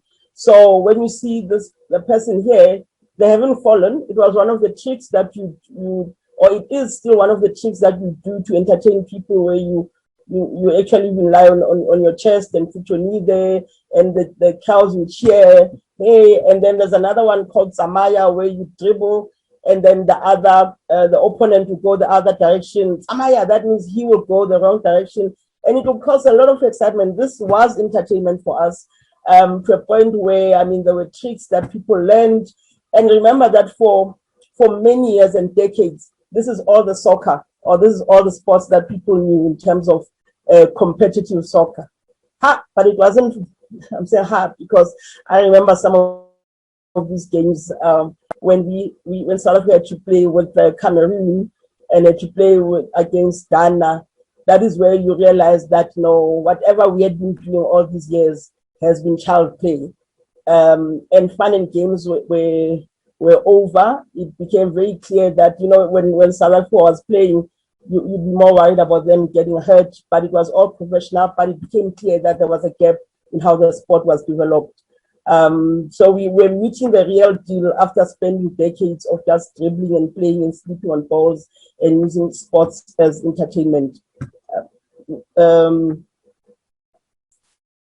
Okay, I'm going to jump, but the struggle goes on. I'm not going to repeat that quotation, and then I will go through and then touch on the fact that sports, with the challenges, if not enough is done, you get a situation where some of the teams, such as Kaizer Chiefs, that are known for peace and love, are now starting to protest. So also sport can also be used as a vehicle for change, even currently. So we do see sporting teams and fans organizing themselves to actually have a voice against whatever they're not happy with. I want to touch on the issue, sensitive issues of quotas, affirmative action, equity, because we find that currently those are some of the challenges that we face, where people say, oh yeah, but why should we do quotas? Why should we have more people? Why do you need more Black people? Because there are certain sports that are still predominantly white. But what was interesting was I call it a dilemma. When we started joining the world as South Africa, at that time we didn't give much attention to rugby, because we believe rugby was an apartheid sport, which belonged to Afrikaners. It reminded us of everything that we didn't want to be part of. But when we were exposed to teams such as New Zealand, who had a haka, and everything about the haka was as African as God, as anything God. It reminded us, it brought us to realize that what we have been defined as barbarian was actually quite acceptable and is actually used by parts of the world to identify themselves. And what it then means, there was a point where people could identify more with Jonah Lomo more than some of our South African rugby players, because he came from an All Blacks team, so it was New Zealand, unlike a situation where we had an all-white team in South Africa. So culture is still part of sports development, and very critical. And only until we had Sia Kolisi as our current captain, and the one who helped us win last time the world, I think before that, we had been waiting for this moment where we can say there's a bit of equity, there's identity, and we must remember that sports actually gives people a place and a sense of belonging. This is Makantini, one of the first Black people to actually play professional cricket. He's originally from the Eastern Cape. I've written Makayantini, that's his name, from Ezilalini. Ezilalini, I don't want to confuse in English, it's better in Xhosa. Ezilalini, it's like rural areas. It's a special, it's almost like a village. So Makayantini was known as a boy from Ezilalini. And in cricket, he really only when he came that people started paying attention to cricket. And it had been around for many years, and kids started playing it. So sports is very critical for identity development, and also giving kids a place of belonging. One of I coach as Gemma Skaters Youth Development, as a coach for Gemma Skaters. The development part came in because, as the speaker said, you can't just do sports. We've had conflicts, we had problems with federations that have always been very lily white, and they have challenges with all these children from the townships. All of a sudden, they have to worry about too many kids. But you know what? Even if you are faced with conflicts and tug of wars in federations and developing sports, and what you must do is you must not give up on pursuing justice, because what you do is not for you, it's not just for your country, but it's for the people who believe in that sport and what that sport can means for them. I'm currently involved with a Christian, which involves show jumping and vaulting, with a country partnered with the Soweto Christian Club. This gentleman was one of the people who used to wash horses, but now he's one of the he was the first black Christian show jumper. I mean, he's an icon, he's a legend. He has a center in Soweto. They are currently trying to raise funds to get their team to go and participate in vaulting in Germany. I'm just putting that as a font there at the bottom. So there's a fundraiser that's happening. They're trying to send about 12. They've been invited. They're actually the best in Africa. So some of the sports that we're looking at, someone might say, that's just a fairy tale, you know, black kids doing a Christian, black kids doing show jumping. It might be, in breaking barriers, it might be a fairy tale to someone, but remember that that could be the only dream that a person has to be able to escape poverty. That could be the only dream that a child has to escape poverty. This is from one of the recent rehearsals or trainings that we went to. And we are looking at the price of the poor to give them opportunities. I'll move quick. I'm mentioning archery. I have an 8-year-old. I don't know where he got the passion for archery. He has a serious passion for archery. I think some of the passions children are born with. He loves golf. I don't know where he saw that. He's loved it since he was small, but he has a passion for archery. So, so what someone might see as just pursuance or waste of time, or why don't they kick a ball? Please don't ignore other sports, because a child could excel in the one sport that you're ignoring, and that could be the sport that could actually create development and improve their lives. So whether it's archery or it's skating or it's hockey, whatever it is, do not ignore it. Find ways of exposing children. We live in a global world, digital world. Expose children and assist them as much as they can. And we, because of him, we'll be also including this archery as a sporting code that we are doing. This should actually be easy because it doesn't require that many resources as skating and hockey. In Afrikaans, they say, "But the fear," that means I talk too much, but I'm not just a person who talks too much. I act. I've been a coach for more than 20 years. I started firstly just getting my cousin's kids for equipment for skating. I ended up having to buy for communities and communities, and wherever I went to do my work of choreographing and teaching people to dance, I would always carry a boot full of skates. So there's a history to the Gemma skaters. We do hockey. Yes, we do hockey. We do speed skating. We do. It is this young man with the blue helmet here is one of my top inline skaters, who is also very good in hockey. So we are developing his talent in the area of hockey. In terms of ice, unfortunately, we have challenges in terms of traveling to the ice rink because it's quite far. But nonetheless, we have a team, and I'm also glad to say that recently we got a donation of about 7,000 rands, South African rands, to get more skates for the young people who want to pursue hockey. And I'm hoping that that should be a beginning of bigger things to get the talented skaters to be top hockey players, because it's a big sport in South Africa, and unfortunately currently it is predominantly white with maybe about 4 or 5 black players in it, and that should change with us. The philosophy that I use as a coach is that as soon as they crawl, they must swim.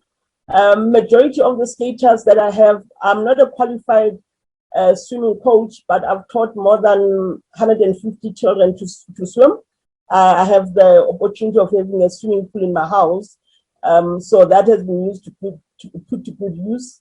And that has also helped my daughter to be one of the top swimmers in school because she also got to train. But I believe in swimming as a sport. And one of the things I was, even in rural areas, black children are always diving. They're always diving into the river. Diving, it's fun. It's a whole lot of fun into a swimming pool. I mean, they're more interested in diving in the pool than actually doing a freestyle, backstroke, all those things. And for that reason, I realized that we need to explore diving also as a sporting coach.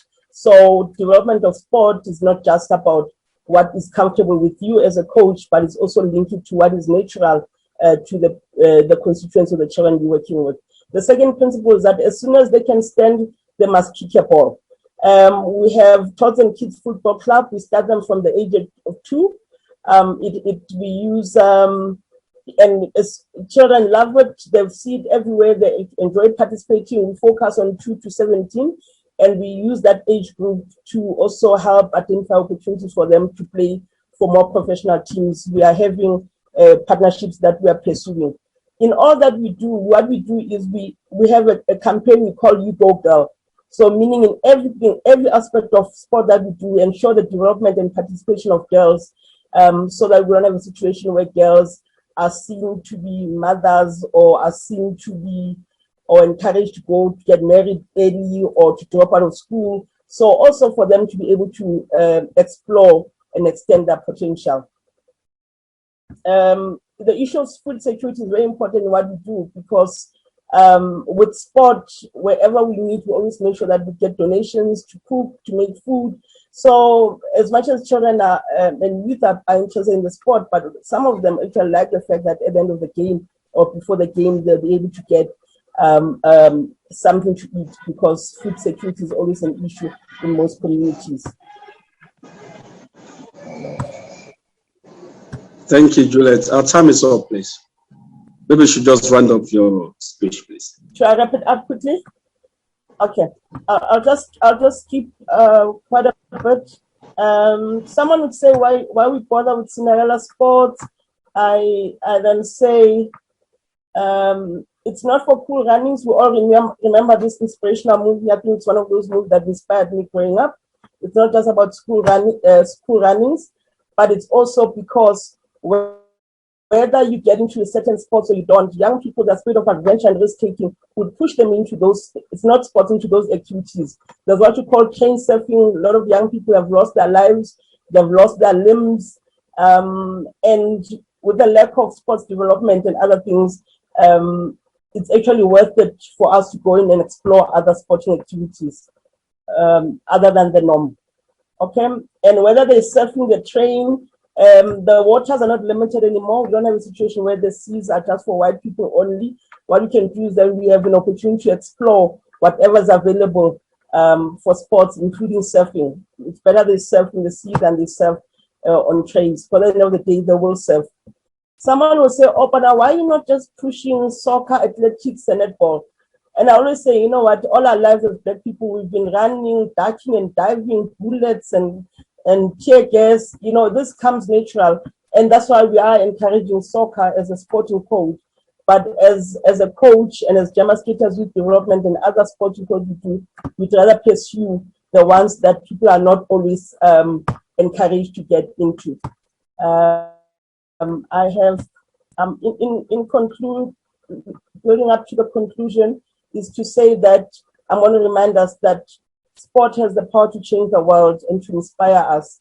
And also we must not limit ourselves. And it also speaks, what Nelson Mandela says, it speaks to youth in a language that they understand. Sport can create hope where once there was despair. That was Dr. Nelson Mandela again.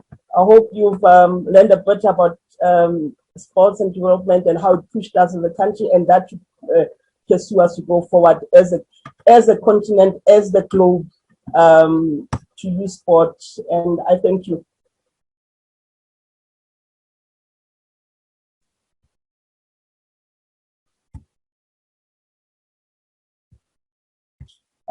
Thank you, Prince Andrew. Okay. Thank you for that. Thank you very much. Back to you, Reverend James.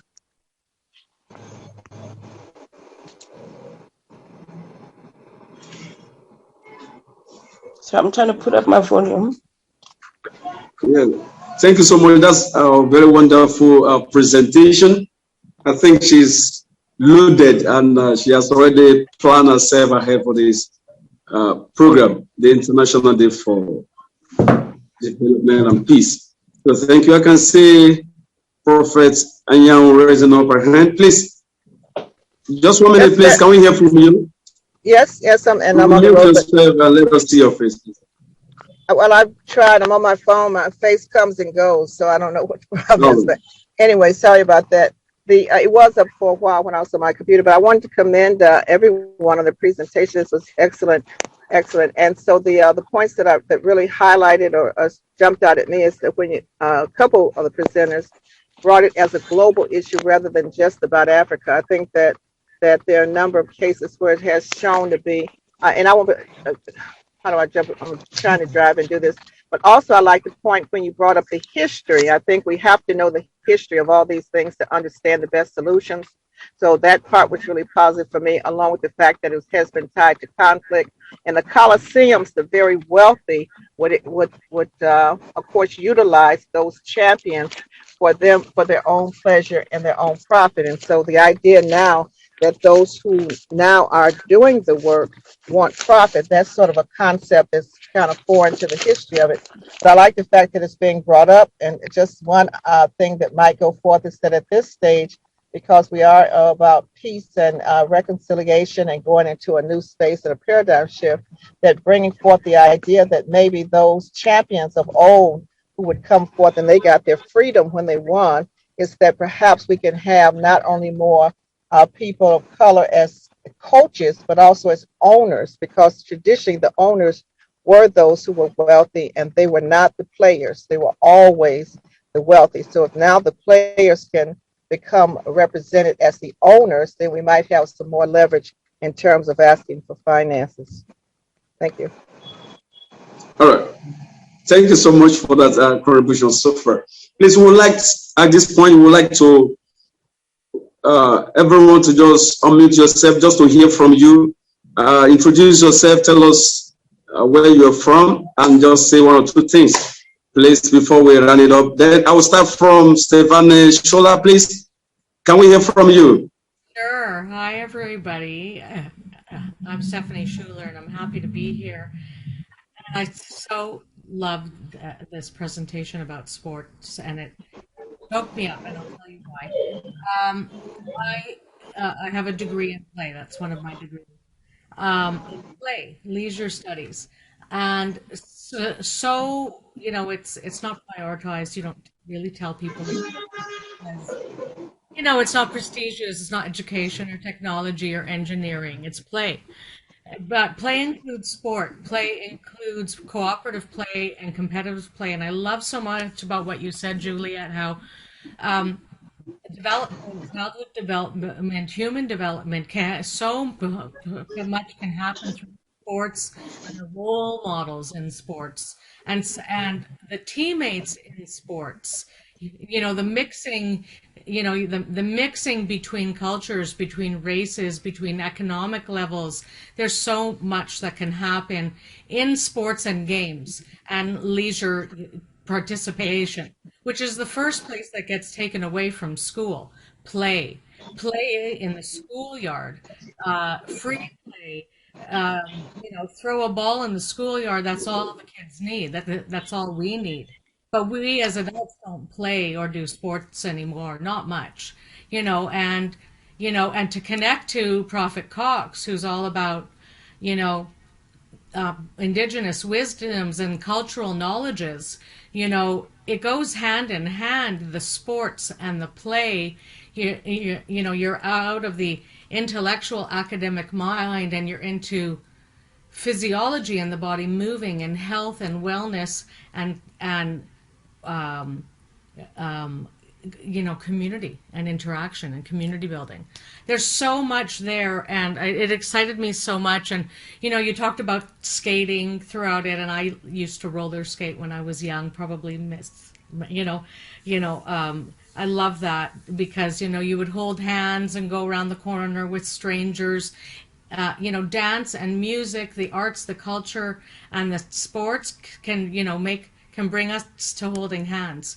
We know this from our history. You've shown us how it's crossed barriers, how it can be evil or it can be productive.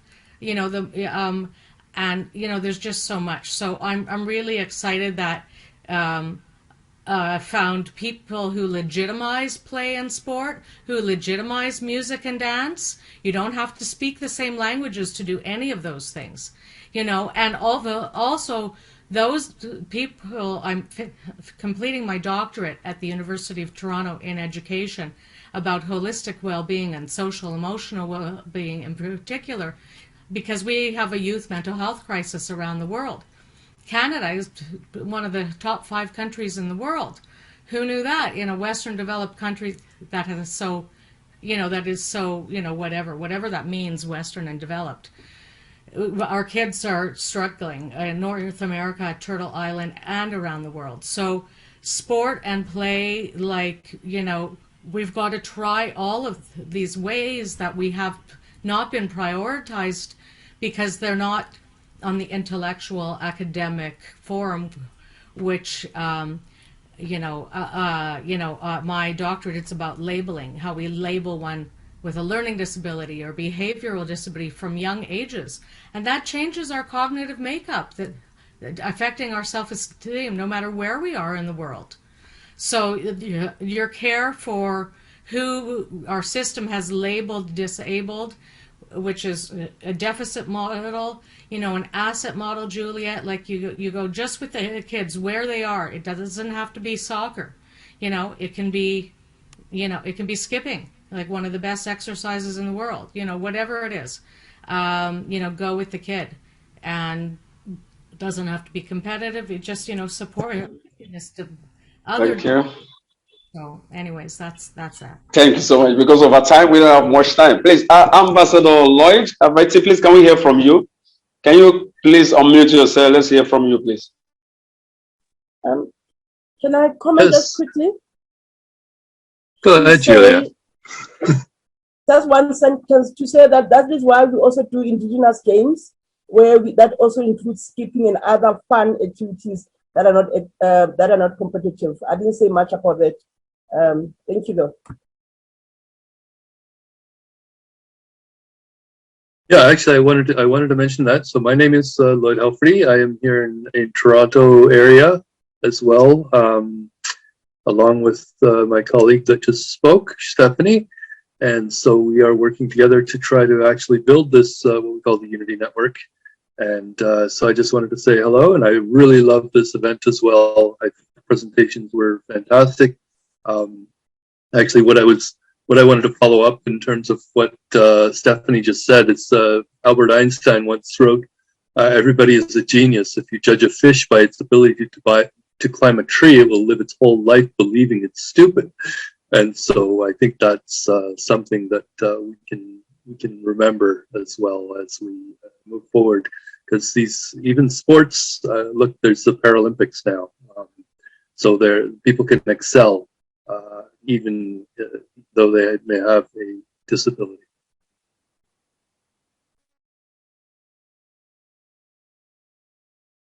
Thank you for that brief speech. Thank you so much. Now we would like to hear from Maria. Is Maria available here, please?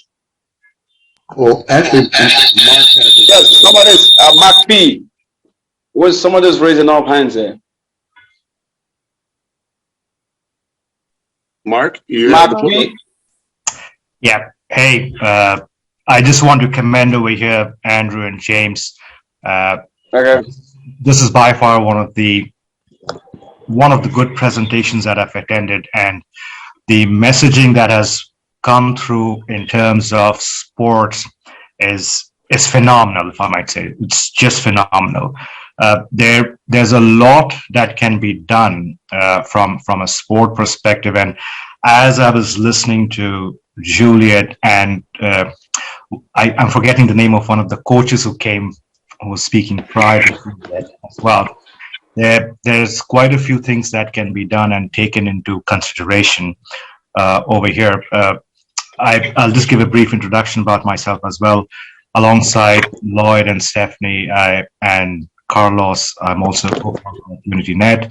And besides UnityNet, I'm also the founder for carbonshot.earth. There are many activities or actions that we can take through Carbon Shot.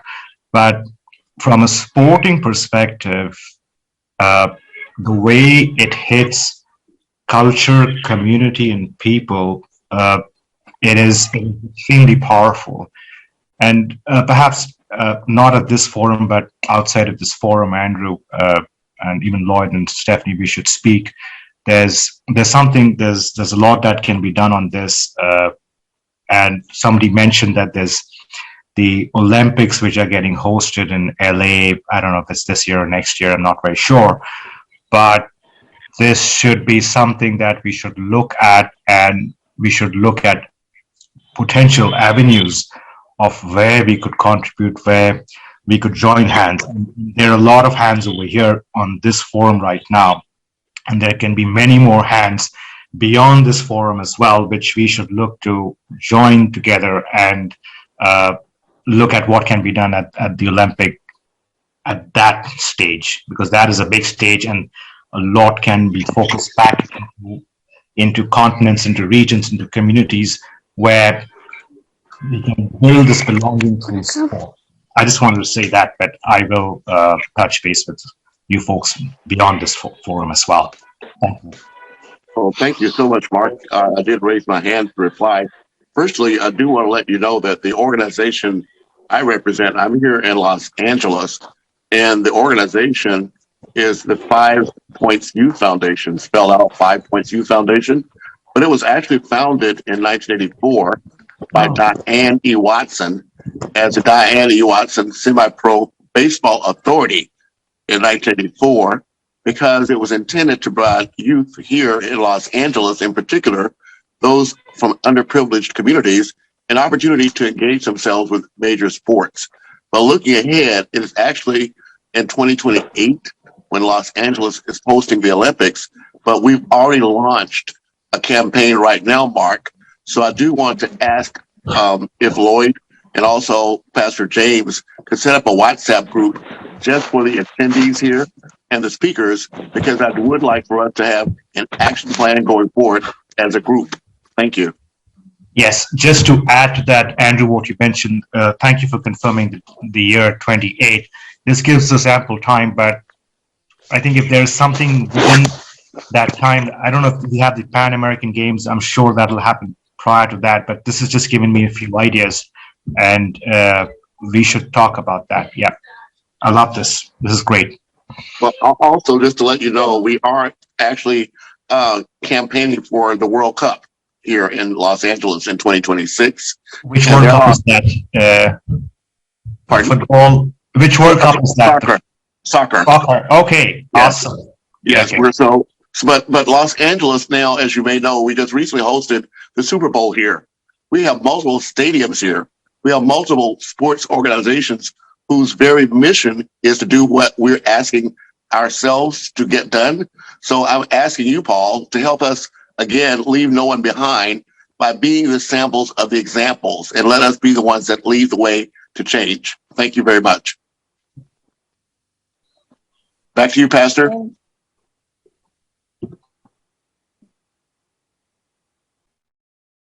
Pastor James, are you there? James. Yes, I'm still very much here. We're waiting for Maria to unmute herself and say something. Please introduce yourself and let us meet. Yes, thank you very much for taking the initiative to organize this event. It was very interesting to hear all of you, and special thanks for Julius for a very well prepared presentation and much information. It was very informative. And yes, I agree with lots of things that you have said. Also, that it is important to raise the issue of what is happening behind the scenes in World Cups, for example. And we have the upcoming World Cup in Qatar, for example. So it is one way to raise the issue of human rights also at the same time. And yes, I do agree that it is very important to include sport personalities and different sports, and also try to achieve gender equality in sports. And yes, I am a part of the IHABGA team, and I'm also a part of the African Coaches League team. And we are trying to introduce some different activities. For example, we have a Water Warriors program, and this can be also part of the sports programs. So yes, I'm ready to support this pilot project that you mentioned. And also, I would like to commend World Humanitarian Organization for Peace and Equity for organizing these other events for the UN International Days. And I'm ready to support all of these as much as I can. So thank you all once again. Well, thank you so very much, Maria, as well. Back to you, Pastor James.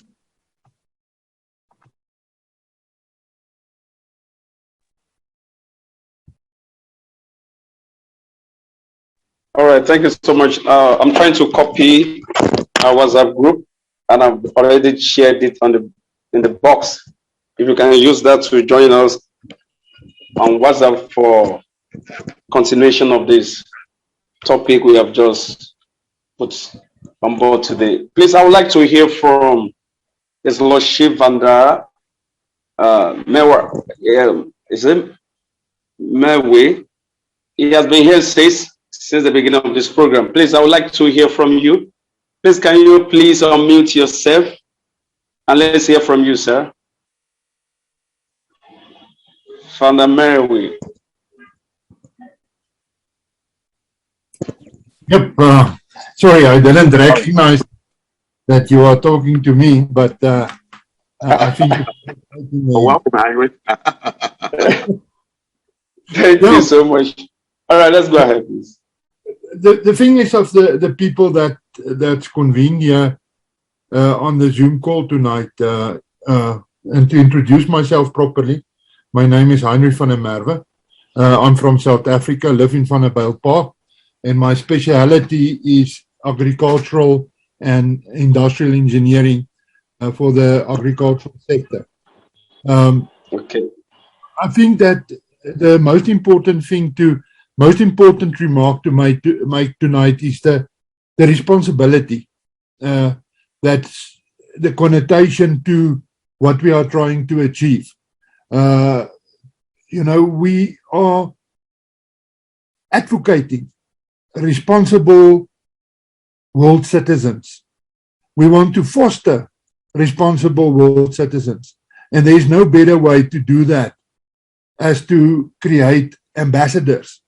And with sport, you are creating legions of ambassadors, where people, right-minded, like-minded people, have access to mold these young people to think the right way, to compete the right way, where the value system is the important part of it.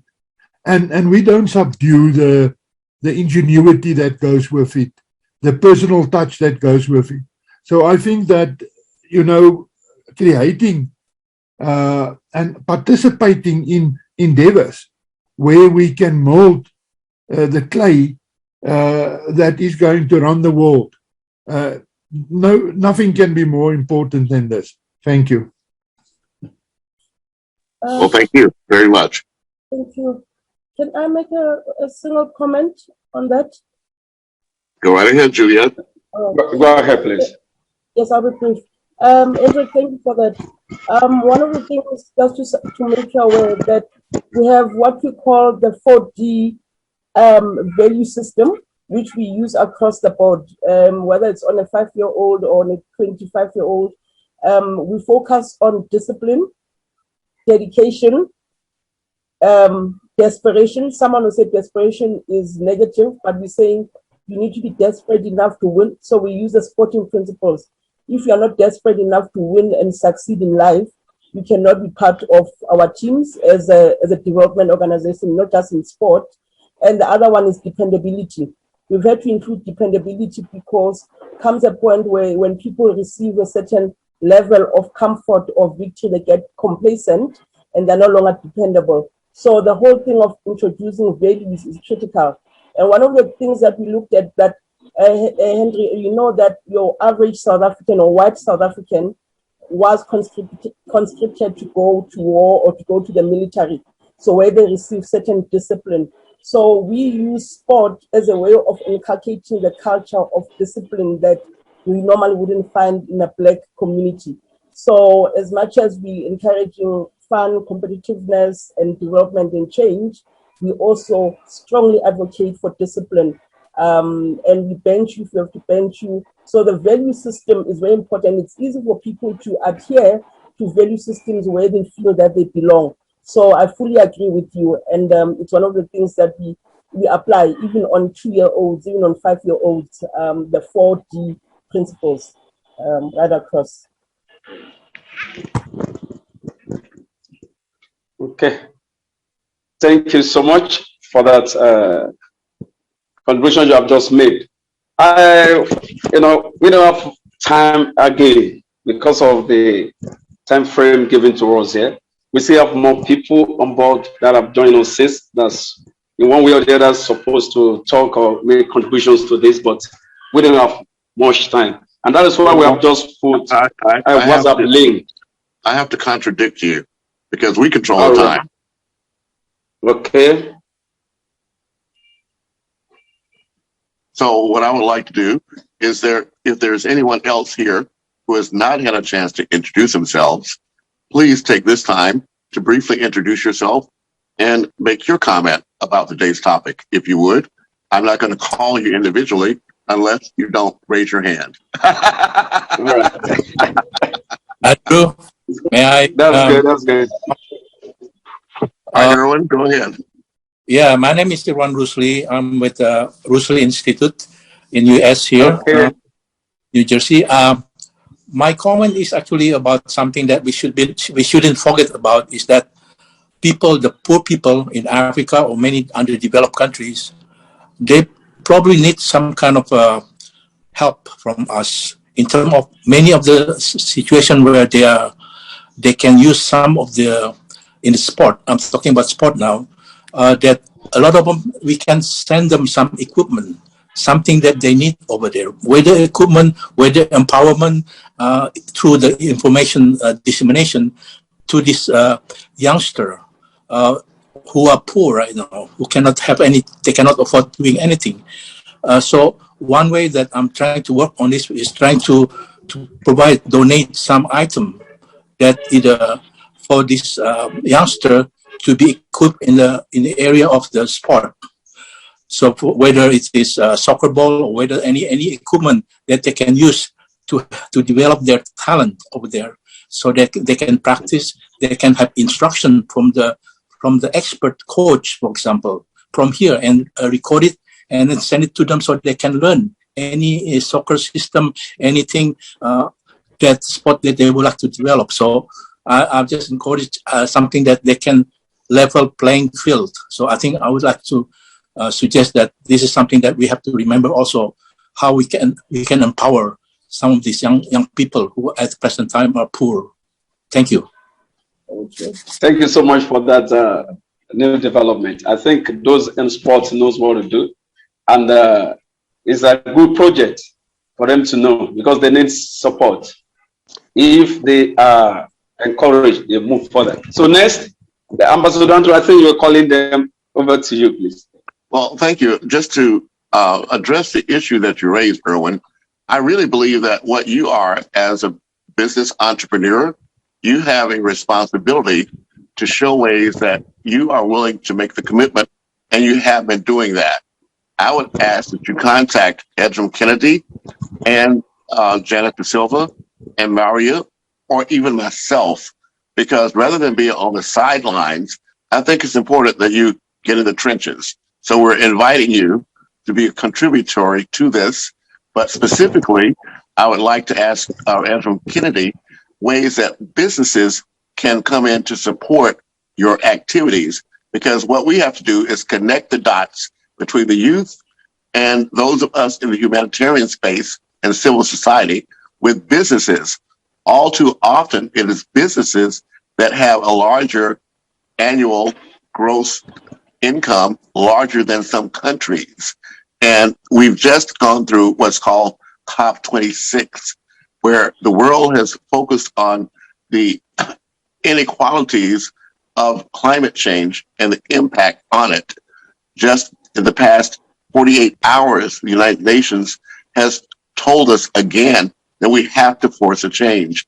So what I'm suggesting is that we align ourselves with the global activities and create pilot projects beginning with sports, because Andrew Kennedy, I am on the advisory board, so I'm advising you to take up Erwin Russell's offer. So I'll turn it over to you, Ezra, to show us how businesses can support what you're doing in sports to involve the youth.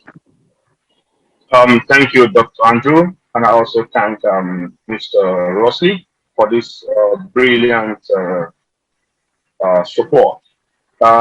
Thank you, because this is going to help us in our projects. Remember, I said in the past that we will appreciate the donation of kits, which we will distribute to the teams, and then coaching equipment for the coaches, so that they can be able to have a systematic training session which will enhance their development.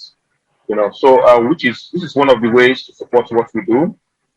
Additionally, funding is another part that will help us with the logistics, covering the expenses in the area of transportation, accommodation of the coaches and the players, because it is always ideal to have a camp for them. And this is not just for Nigeria alone, it is for Africa and for other Black communities across the world. It's a massive project. So we are open for businesses to come on board to speak with our advisors, who are at the best position to see how this can be brought into reality for us to achieve not just impact, but a sustainable impact for the people we serve. So we're open, I'm open for donations and support. Thank you, Dr. Andrew, for this. And I have, in addition, I have a picture I sent to you, Dr. Andrew, which I'd like you to project. I don't know if you saw it on your WhatsApp.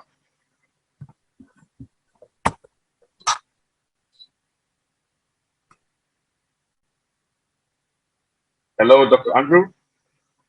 Oh, thank you. I'm sorry, I was muted. Yes, Prophet Cox, I do see your hand raised. Andrew, I'll check my WhatsApp. But in the meantime, I'm going to insert a sponsored video for about 7 minutes, because, again, part of the reason I'm here is because I'm championing the United Nations Global Compact as a member myself since 2014, but also I was there aware of it at the founding in 2000, when it was Kofi Annan, an African himself, the first sub-Saharan African to actually leave the United Nations, that brought us into what we're now dealing with for the Millennium Development Goals. That's 1,000 years, not 15. The Sustainable Development Goals is only the second iteration of that. So I'm suggesting that what we look at is not one-off solutions, but to find ways we can align ourselves with existing global movements. For example, the United Nations Sustainable Development Goals, they have what they call a decade of action to deliver the SDGs. That's between now and 2030. But the United Nations Global Compact itself now is being led by a woman who is, in fact, from Kenya. So she has lived experience that she's bringing to the table, but also she was a businesswoman, and Safaricom was the organization that she led in Kenya. But they have a 2021 through 2023 strategy for the world to engage the top businesses in each country with the United Nations Global Compact, increase the number of small, medium enterprises, but all this is to be driven by what they call their local networks of civil society. So I'm going to get to you, Prophet Anyanwu, but I am going to show this brief video. Thank you. Just a moment. Okay, that's fine. Okay.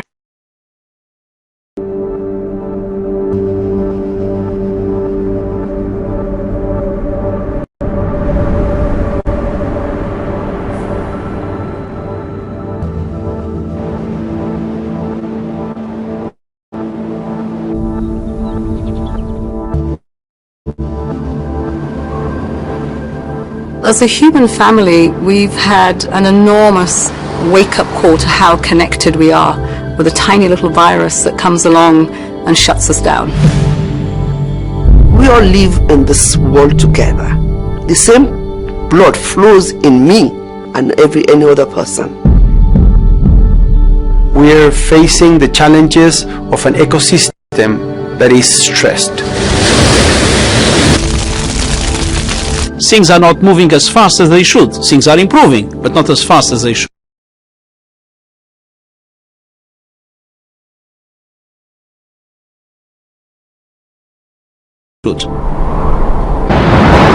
The challenges that we are facing, they are materializing so fast that it's not only my children or grandchildren which will experience the consequences if we fail.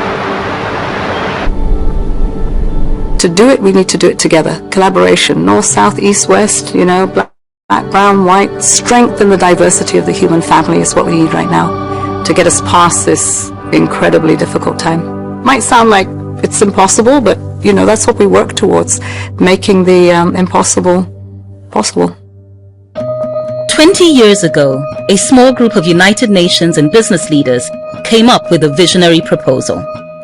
I propose that you, the business leaders here gathered in Davos, and we, the United Nations, initiate a global compact of shared values and principles.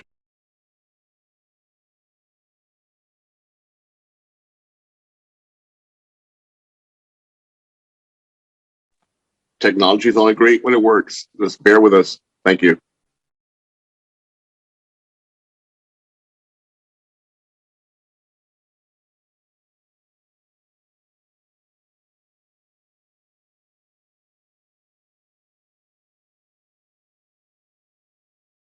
Values and principles which will give a human face to the global market. I always say part of Kofi Annan's genius was he invited business, but he also addressed civil society.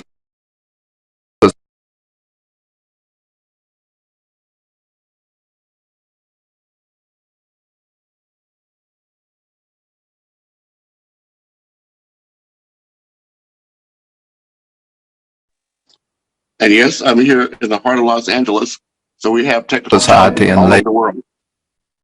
Organizations. The mission of the United Nations Global Compact is to mobilize companies around the world to align their operations and strategies with 10 universal principles in the areas of human rights, labor, environment, and anti-corruption. The UN represents the body that aims to drive international cooperation and drive peace and security for humanity. Then I think it unifies all of society around this set of 17 goals. Our objectives cannot be met if the private sector doesn't play a fundamental role. And so the Global Compact is a platform in which all those businesses that abide by the principles of, and values of the United Nations and of the Charter to work together, representing the best of humankind. For the last 2 decades, the initiative has grown to encompass local networks in more than 60 countries, engaging directly with over 10,000 companies. The local networks are our global footprint around the world, and they work with us to translate the 10 principles as well as the Sustainable Development Goals into actionable pieces of work for businesses globally. It is so decided. Since 2015, the 17 Sustainable Development Goals and the Paris Climate Agreement have provided the most powerful common agenda that the world has ever seen, with an essential role spelled out for business. L'accord de Paris pour le climat est accepté. Any business that continues to operate under its own self-interest will not be around very long. So businesses that have a strong purpose, that understand how they can make society better, will be embraced by society and will be around for a long time. Be the change that you want to see in business. I truly believe that companies who do not put sustainability, the SDGs, in their strategies, they're going to disappear. The mindset of consumers has changed. They increasingly want to buy from companies that are contributing to society as a whole. Business must be part of the solution in when we address these big global problems. The focus has shifted to both the short term and the long term, both doing well and doing good, making profits and making a change. This is a reality of the world now. Leaders need to lead sustainably. The United Nations Global Compact is leading the transformation ahead, challenging companies to take more ambitious action on the Sustainable Development Goals. I think it's absolutely impossible to face the challenges of today, the very quick change that is happening, without having the youth leading the way and helping us define the right strategies, the right policies, the right approaches to address the global problems. The world is waking up, and change is coming whether you like it or not.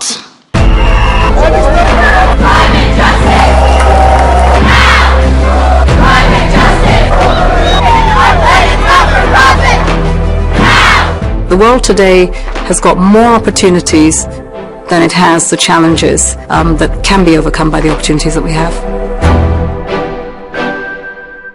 You find people in the most desperate of situations, determined to fight for a better future. That's the kind of world I want. What has changed in a very short period of time is that the narrative is different, and that is fantastic. If you want to have a good business, you have to mobilize people. A business is a sum of people working to something. More and more people realize that sustainability is really about making the pie bigger, better, and more inclusive. I hope in the future all businesses in the world will think about their own purpose. Business can only exist when they have a purpose. We've got to show progress. We've got to reverse what's happening.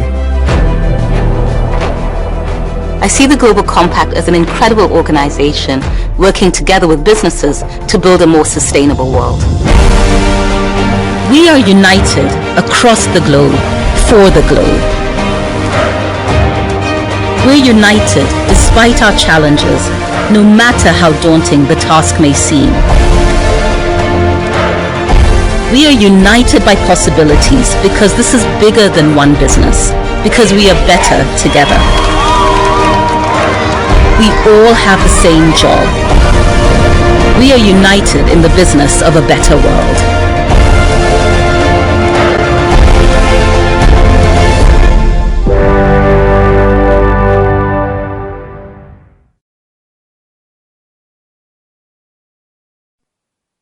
Well, thank you so much for your indulgence, Prophet Cox. I'll turn it over to you, but I do want to challenge both Erwin and also anyone else here in the United States with a business to actually lead this charge to increase the membership of the United Nations Global Compact. It's free for civil society members to join. That includes not just nonprofits, but also labor association, business associations like chambers of commerce, educational institutions, as well as labor organizations. So here in the United States, we have less than 1,000 members of businesses. In Canada, there's less than 1,000 members. My overall objective is to increase globally the number of United Nations Global Compact civil society to 10,000 members so we can balance and hold accountable those businesses whose mission it is to accomplish the objectives that we ourselves are already doing. So that's why we're trying to connect the dots and have commercial enterprises to drive our humanitarian causes and not the other way around. But Prophet Cox, the floor is yours. Thank you. Thank you so much. And you'll put that video in the link in the chat, please. Sure, I'll do that right now. You have a lot of excellent tools. In listening to the excellent presentation today, and then with Dr. and his comments about the very poor.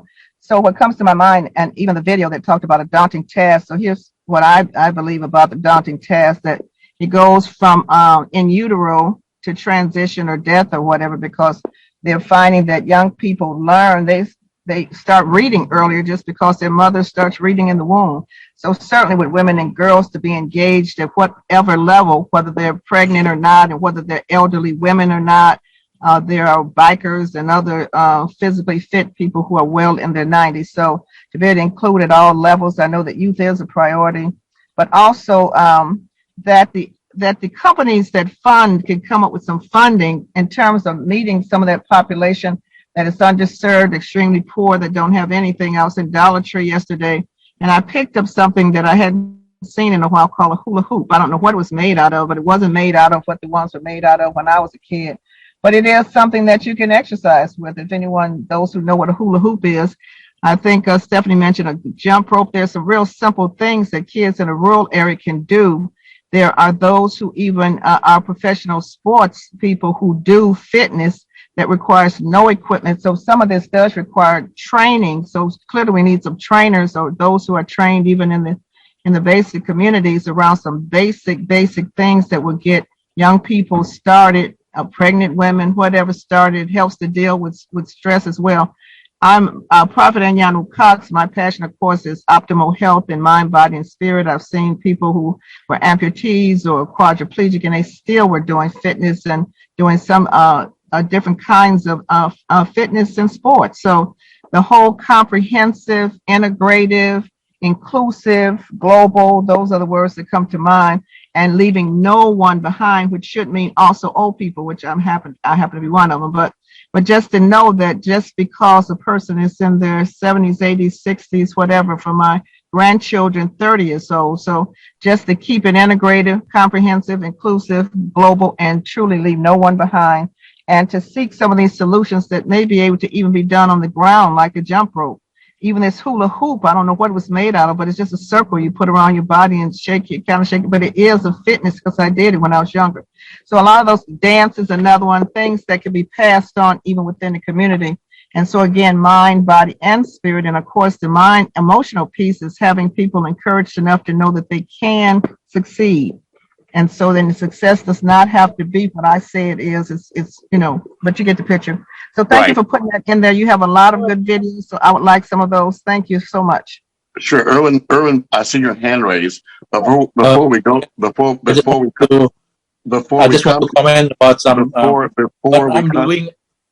we come to you, however, there are at least two people that have not yet introduced themselves.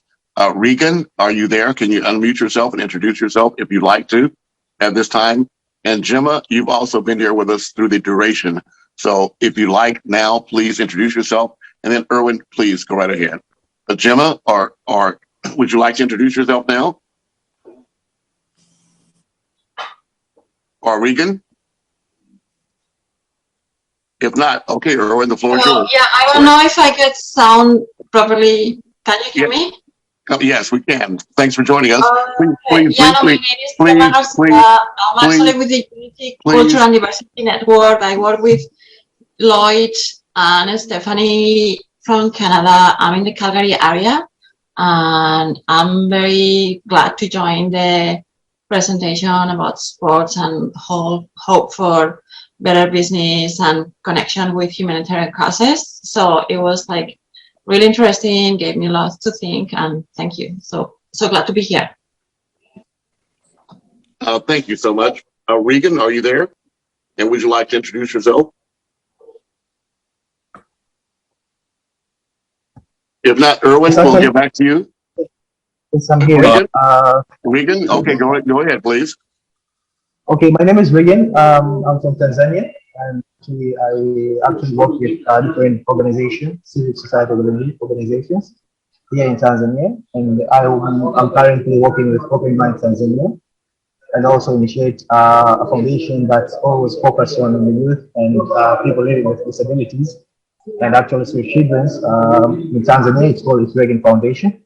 And actually, we are dealing with all the youth, and the organization the foundation is for youth. So what we do here in Tanzania is trying to connect youth with different opportunities around the country and around the globe, so that each and everyone can have access to different issues and access to different kind of platforms that they can at least showcase their ideas and showcase what they have. So that is what we're doing, and actually I'm here and trying to hope that you're going to work together, and actually appreciate the initiative that you're doing, and that I'm ready to be part of it. And then if you need any assistance to work with us here in Tanzania, it will be a very pleasure to me and a very pleasure to the country, so we can at least come together and partner in order to work together. Thank you. Well, thank you so much. Your sound was a bit muffled, so if in the chat you could put your contact information so that we can reach out to you and follow up with you. Erwin, before I get to you, there's also Mohammed that's here. I think, Mustafa, if you're there, could you please unmute and introduce yourself? Hello, how are you?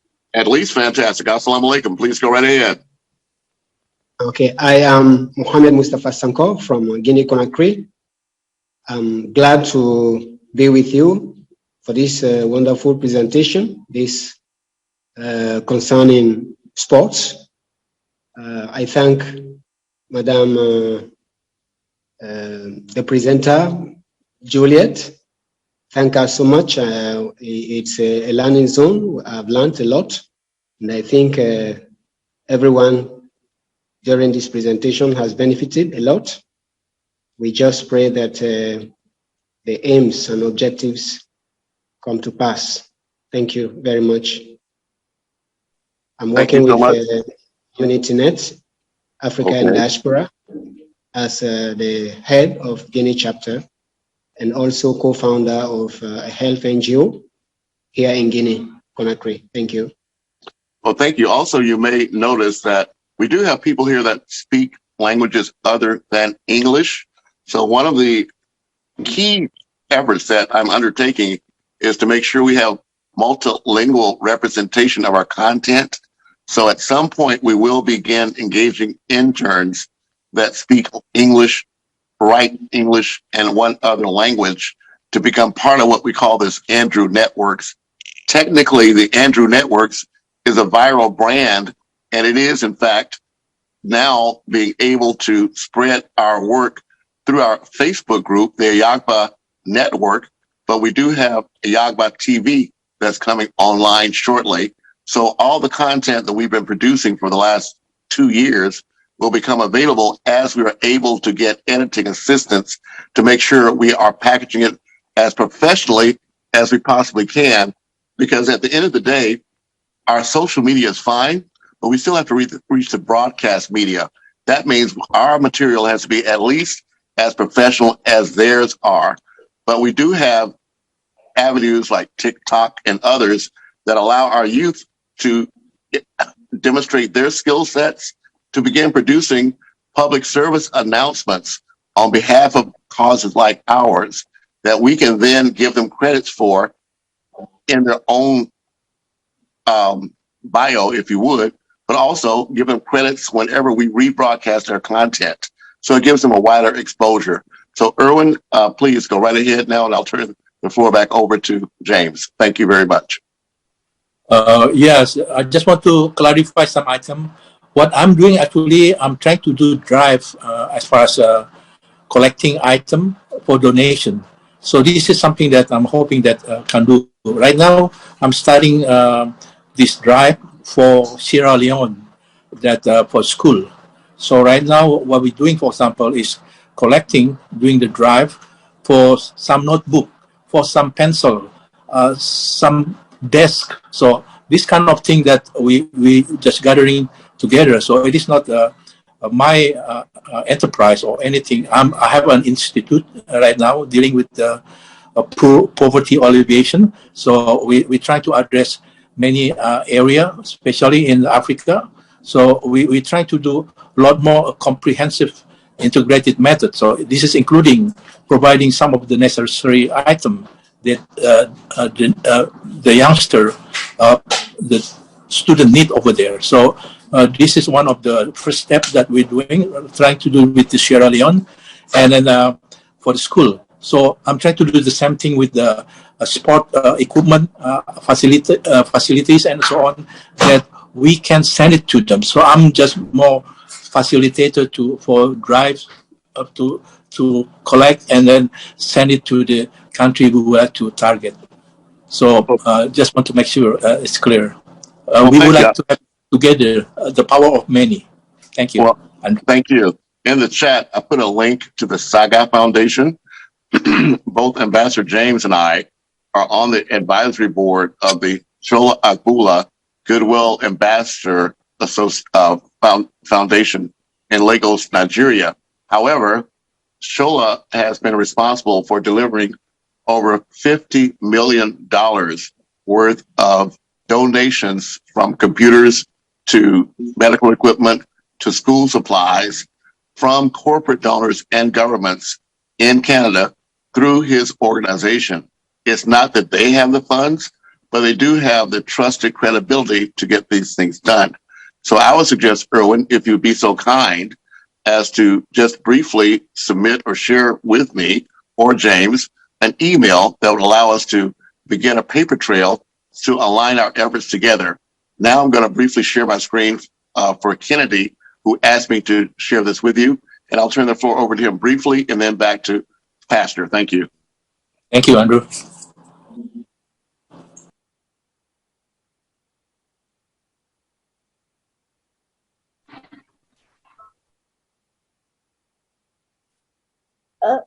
That the picture you want it to be shown, Kennedy? Yes, yes, this is it. See, this was actually the FIFA gold project. That is the FIFA facility in Maseru, South Africa, during the xenophobic attack in South Africa in 2019. So what I did was in partnership with 110 Sports South Africa, and then the Kick for Life, FIFA Kick for Life in Lesotho, the Gazi Foundation and the African Coaches League, we brought coaches together to do a campaign to speak against the ills of xenophobia in Africa. So you see the pictures of coaches from different parts of Africa, coaches from Cameroon, Ghana, Nigeria, South Africa, Lesotho, Namibia, and other parts of Africa. So this is one of the things we do. And like I said earlier about Irene's willingness to support. Yes, you're doing a great job in Sierra Leone. I would like you to also consider other part of Africa, you know, like the African Coaches League. What we do is we make sure things goes around across Africa. But I'm presently in Nigeria, so I'd like you to consider also working with us so that we can be able to reach out to other unreached and underserved communities in Africa. Thank you. Thank you, Dr. Andrew, for displaying this. I appreciate it. You're welcome. I'll turn it back over to Lloyd Helferty, then to Pastor James, and he did put in the link, the WhatsApp group, so anyone here can click that link so we can continue our conversations. Lloyd Helferty, I see your hand raised. Yes, I just wanted to mention about Kennedy's request to address all of the nations of Africa. That can be done through the UnityNet Africa and Diaspora Network, which is being led by a gentleman in Sierra Leone. But anything that would be donated or offered, obviously, in the campaign that Erwin talked about, can be offered across Africa, because, of course, our mandate is to leave no one behind. That's all. Thank you. Okay, well, thank you. Back to you, Pastor, for closing thoughts. Now's that time. Yeah, thank you. Thank you. We have done justice to everything. Thank you so much. I have to thank Ambassador Lloyd Helferty for coming together to join us in this. I know Wednesday is your day for your programs, but you have to allow us doing this. Thank you so much, and all the members that have joined us today. I have to thank all the participants and all the guest speakers that we have invited to this program. You have all done well. I thank you for your patience. Thank you for your cooperation. Thank you for your support. I love you all. And on behalf of all governing council members of WOP, we have to thank EGBA TV and the networks for this sponsorship of this program. They have been with us since the inception of this organization and this program. And here we are together again. So thank you so much, Ambassador Andrew, for these wonderful opportunities. So thank you for coming. By the grace of God, we'll continue to work together in synergy. And I pray for more grace to every one of us, and it shall be well with us. So thank you so much. Over to you, Ambassador Andrew. Well, thank you. I'm going to close. So I just want to, again, reiterate, Pastor James, thanks to you. I am the international ambassador or international chairperson of the World Humanitarian Organization for Peace and Equity. So I take a vested interest in making sure we reach as wide an audience as we possibly can. I do see some people still coming in. So I'm going to, again, allow anyone that would like to introduce themselves before we close. Now is that time again. This can go on for quite some time, but we only have another 5 minutes to wrap this up. So Lawrence, you just came in. Would you like to introduce yourself or not? Prince Andrew, just one Yes, word. Juliet. There was in the communication that we sent out on the South African time, it said 7 p.m. So you mustn't be surprised when people like Lawrence and others that came in. We will double check it, but nonetheless, some people did come in early. So yeah, there was that mishap there. So I'd like to apologize to the people who missed the presentations. Well, thank you so very much. I do appreciate that. Please understand that the United States has now decided to move permanently into what they call the daylight savings times.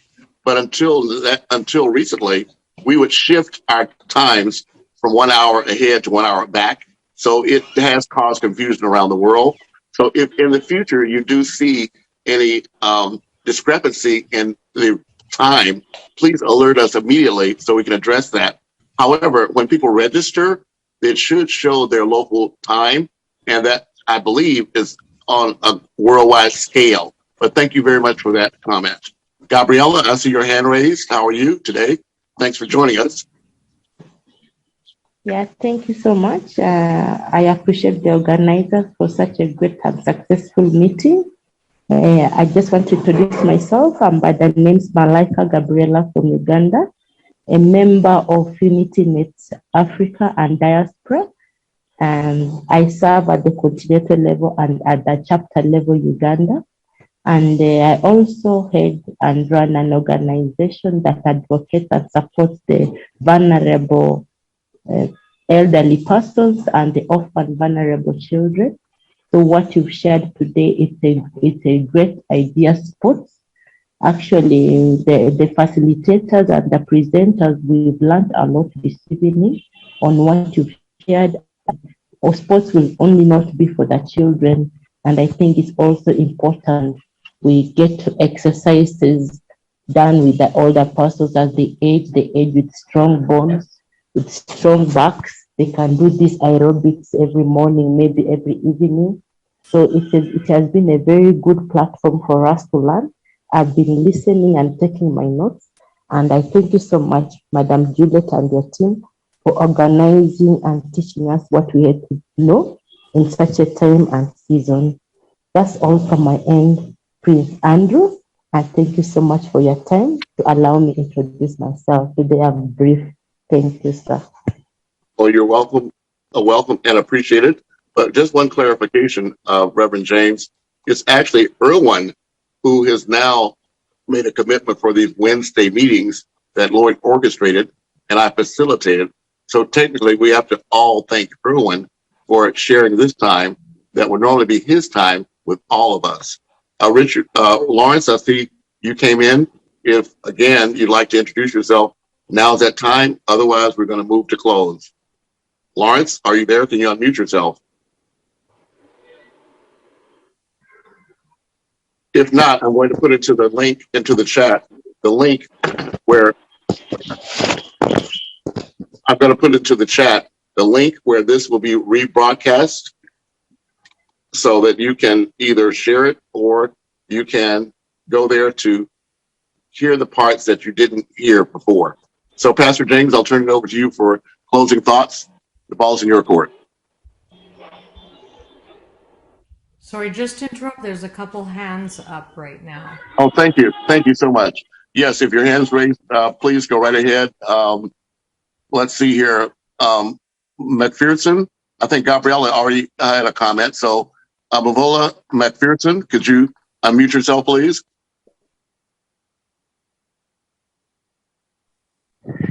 Hello, everyone. I would like to say I would want to thank the organizers for organizing such kind of meetings. We're really learning a lot and communicating, and you know, it's just so fantastic to be part of this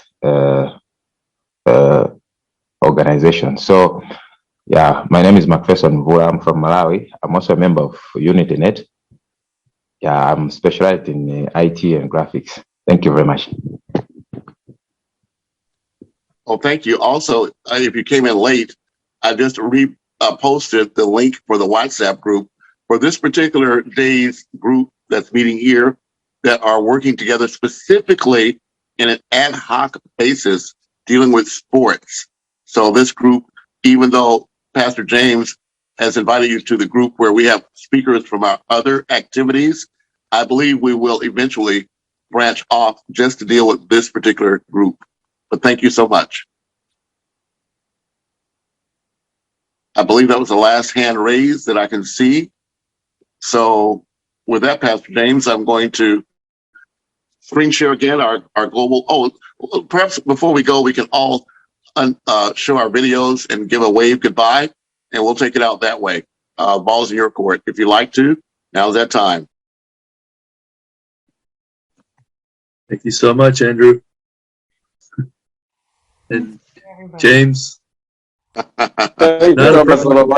a problem. These are all, we're all in the family here. We're gonna share the time. Yeah. Thank you. Thank you. Thank you, Dr. Andrew. Thank you, everybody. Okay, Stephanie, thank you. Stephanie, thank you. Thank you. Maria, thank you. Mark P, thank you. Thank you, everybody. Thank you. Go on. Bye. Thank you so much. Thank you so much. I love you. It's wonderful to be here. Regan, thank you. Pastor James.